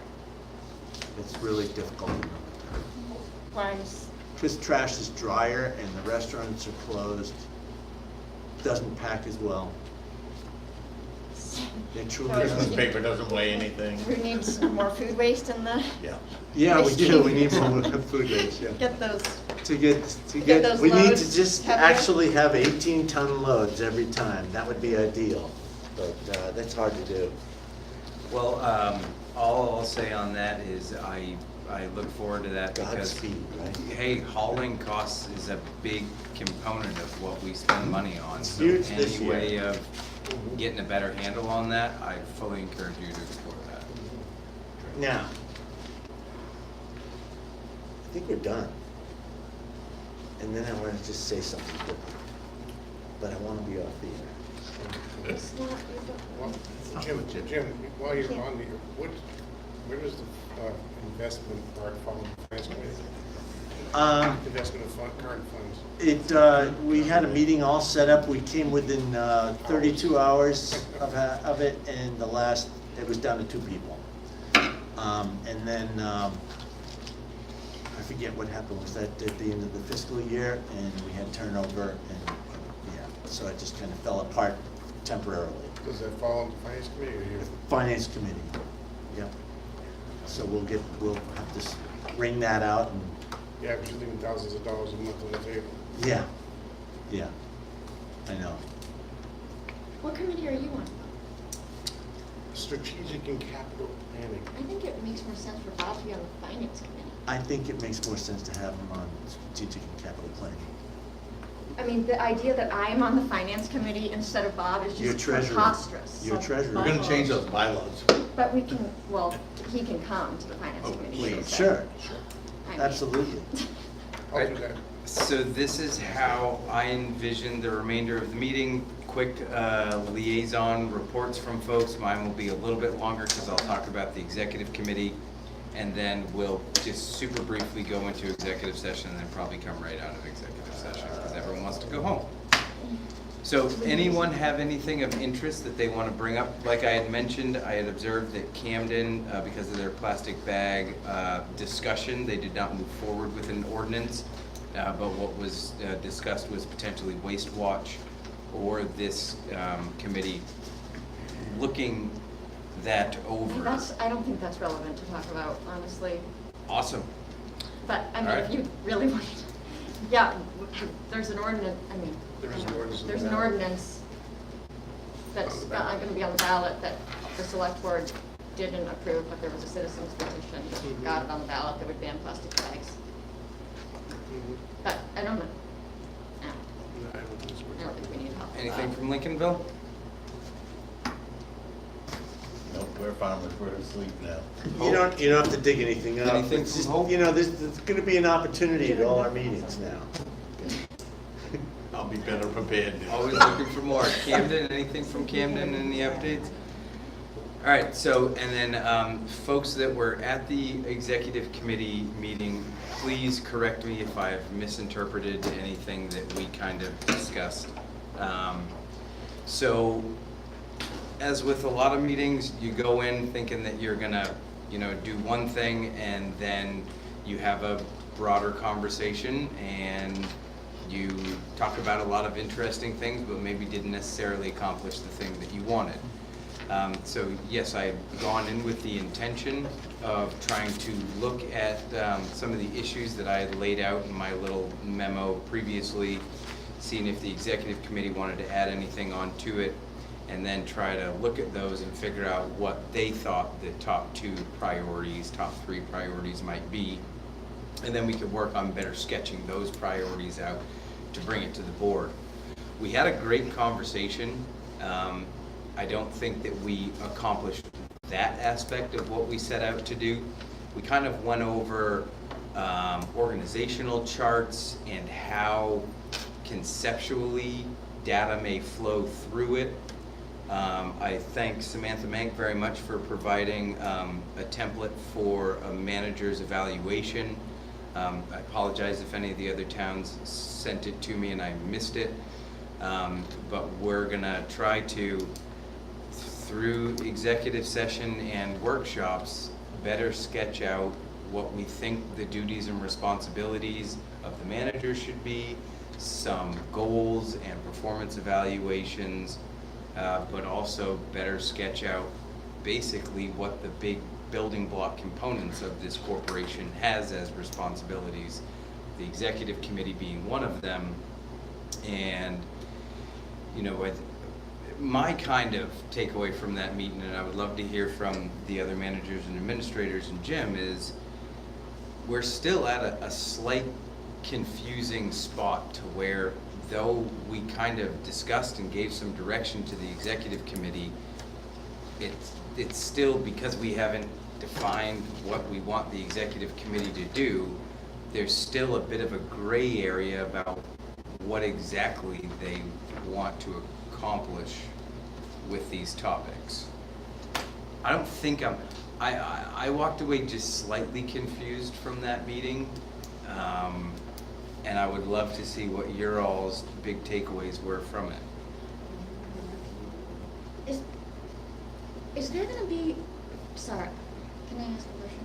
I don't know if it makes a lot of sense to do like at some point, are they just gonna write a report or something, almost even without maybe other board members, and just, because if, maybe report back to the full board when there's something kind of concrete, rather than like a breakout session here about like how everybody felt about the meeting, or is it premature to? My since you're not feel ready to from the report? meeting was, I don't know if they're teed up to produce what you're asking them to produce until we better clarify what we want them to produce. Does that I make wanted them sense? to do it without a lot of input and see what they can. Maybe it'd be Well, I better was if the one of only managers board would member speak. in attendance, and that was because I'm on the executive committee. I don't know about the appropriateness of me not being at the meetings. If the board thinks that that would be a healthier exercise for the executive committee to have me not be present, or Jim not be present, or whatever, that takes 2 people that are part of that committee out of it, but I'm not tied. I am under stinking water with the amount of stuff that I'm doing, and I apologize that I have not been able to show the forward progress on some of these topics that I would have liked to. That first month, I put a heavy amount of time into trying to wrap my arms around it. And as November gets closer and closer, I'm finding it more and more difficult for me to section the time off necessary to try to synthesize down what I'm hearing from these meetings and these great professionals that are giving me advice.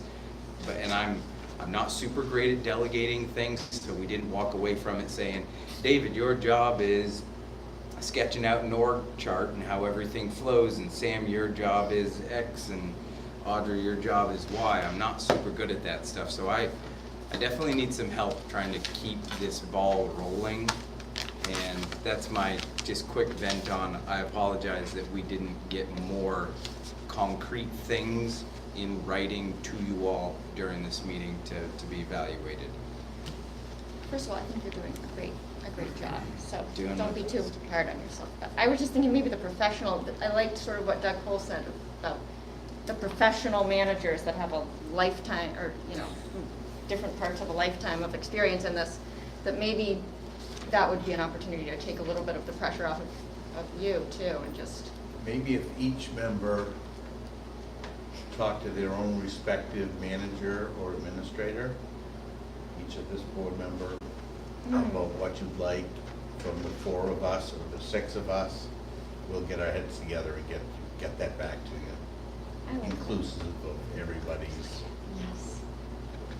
Good suggestion. That works great for me. I love talking to Audra. Because I feel pretty clear about. Okay, I was like, if you need to, I was like, no.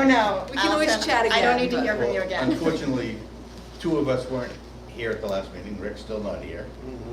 And I think we came away with different impressions about what was supposed to be done and wasn't supposed to be done, and what the board was looking for. So I think if we break it down into, you speak to Audra, you speak to Sam, you guys can talk to me, Rockwood can talk to Rick, and then the 4 of us can get together and say, this is what's important to.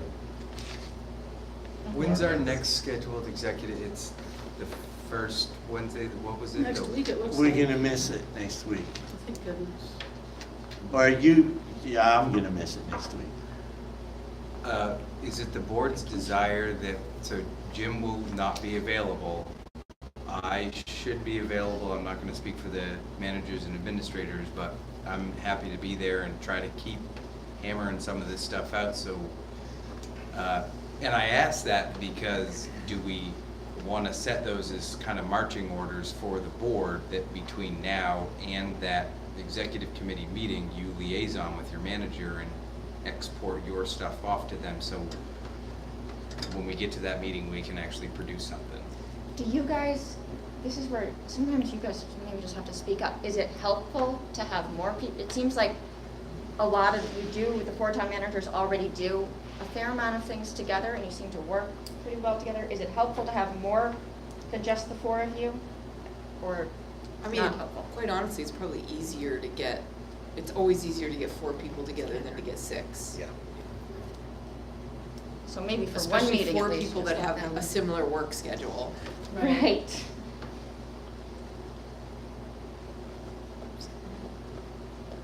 We gotta rewrite those bylaws too. Add some flexibility. And I'll pull out my old interlocal agreement, because I marked that thing up pretty heavy, and I'll get that over to the executive committee just so you can take or leave my markups. I have not done the same exercise with the bylaws to the same extent. I can try to do that as well. And then if you all meet, that's great. If I'm available, I'll try to stop in, but I don't want to hinder you all meeting. So please spend some time with David between now and that next meeting, just getting what you think are priorities off to him. And I'll try to pin Rick down, liaison with Doug, and hopefully we'll keep producing some stuff to look at. Doug is Rockport. So you guys need to come up with One Wednesday, first Wednesday of the month? Or one Wednesday. First Wednesday of the month. It's MMA convention. That's the same day? So does that mean you're not gonna be able to go to our meeting? Probably not, and I would imagine Rick wouldn't either, because it's also the annual meeting, and he's executive committee or Yep. board. Yeah. So I just arbitrarily picked that day. Oh, I know, I mean. We'll arbitrarily pick something that works for us. Right. Exactly. Well, there was just a residual from the last time the executive committee left. All right, Somebody. so last thing is, we will, I would accept a motion to go into executive session, and then when we do, throwing it out there, I don't think that it's appropriate to have the managers here during that time. I don't Do I know, have to walk home? I don't. Do now. They often are. Depends on what's being covered. I guess I've Good never question. done an executive session on this board. Well, I they thought have the that right, it- everybody has the right, because it's I reviewed the state law today, so if the purpose for the executive session is personnel, an evaluation of Jim, so he has the right to be here. I do. Yes, you Yeah, have but the we're not right. evaluating Dave and Audra and Sam. His question was whether the directors are willing in that executive session. David wants to leave. We are packed I up. can't go currently. We are not evaluating Oh, you shit. guys at this time, so I This- think you guys get, I think sometimes we might like having you though, but. All you have to do is tell us whether it's come or go, we'll do that. Go. Directors only in executive. See ya. I would await the No, we motion, bring town attorneys in and all kinds of there's a things. cheat That's true. sheet Executive right session. here, so Karen, I'll see you if you outside wanted when you're to, done. you would move quickly into executive. Didn't bring anything to eat. Oh. Was there a motion to go into executive We're session? waiting But for so, it. I mean, you have the right to be here, but most managers waive that right, like, because it's. I don't know what's being discussed, and I won't waive my right until I know what's being discussed. Yeah, I agree with that. Talking about your hair, No. Yeah. Then I'm leaving. always looks so pretty. No, smooth or, Smooth. Okay, I'm gonna Well- turn this off. Josh Yeah, was trying great. that means Well- as well. so. Okay, we ready to? Yeah, we'll get it on camera and then we'll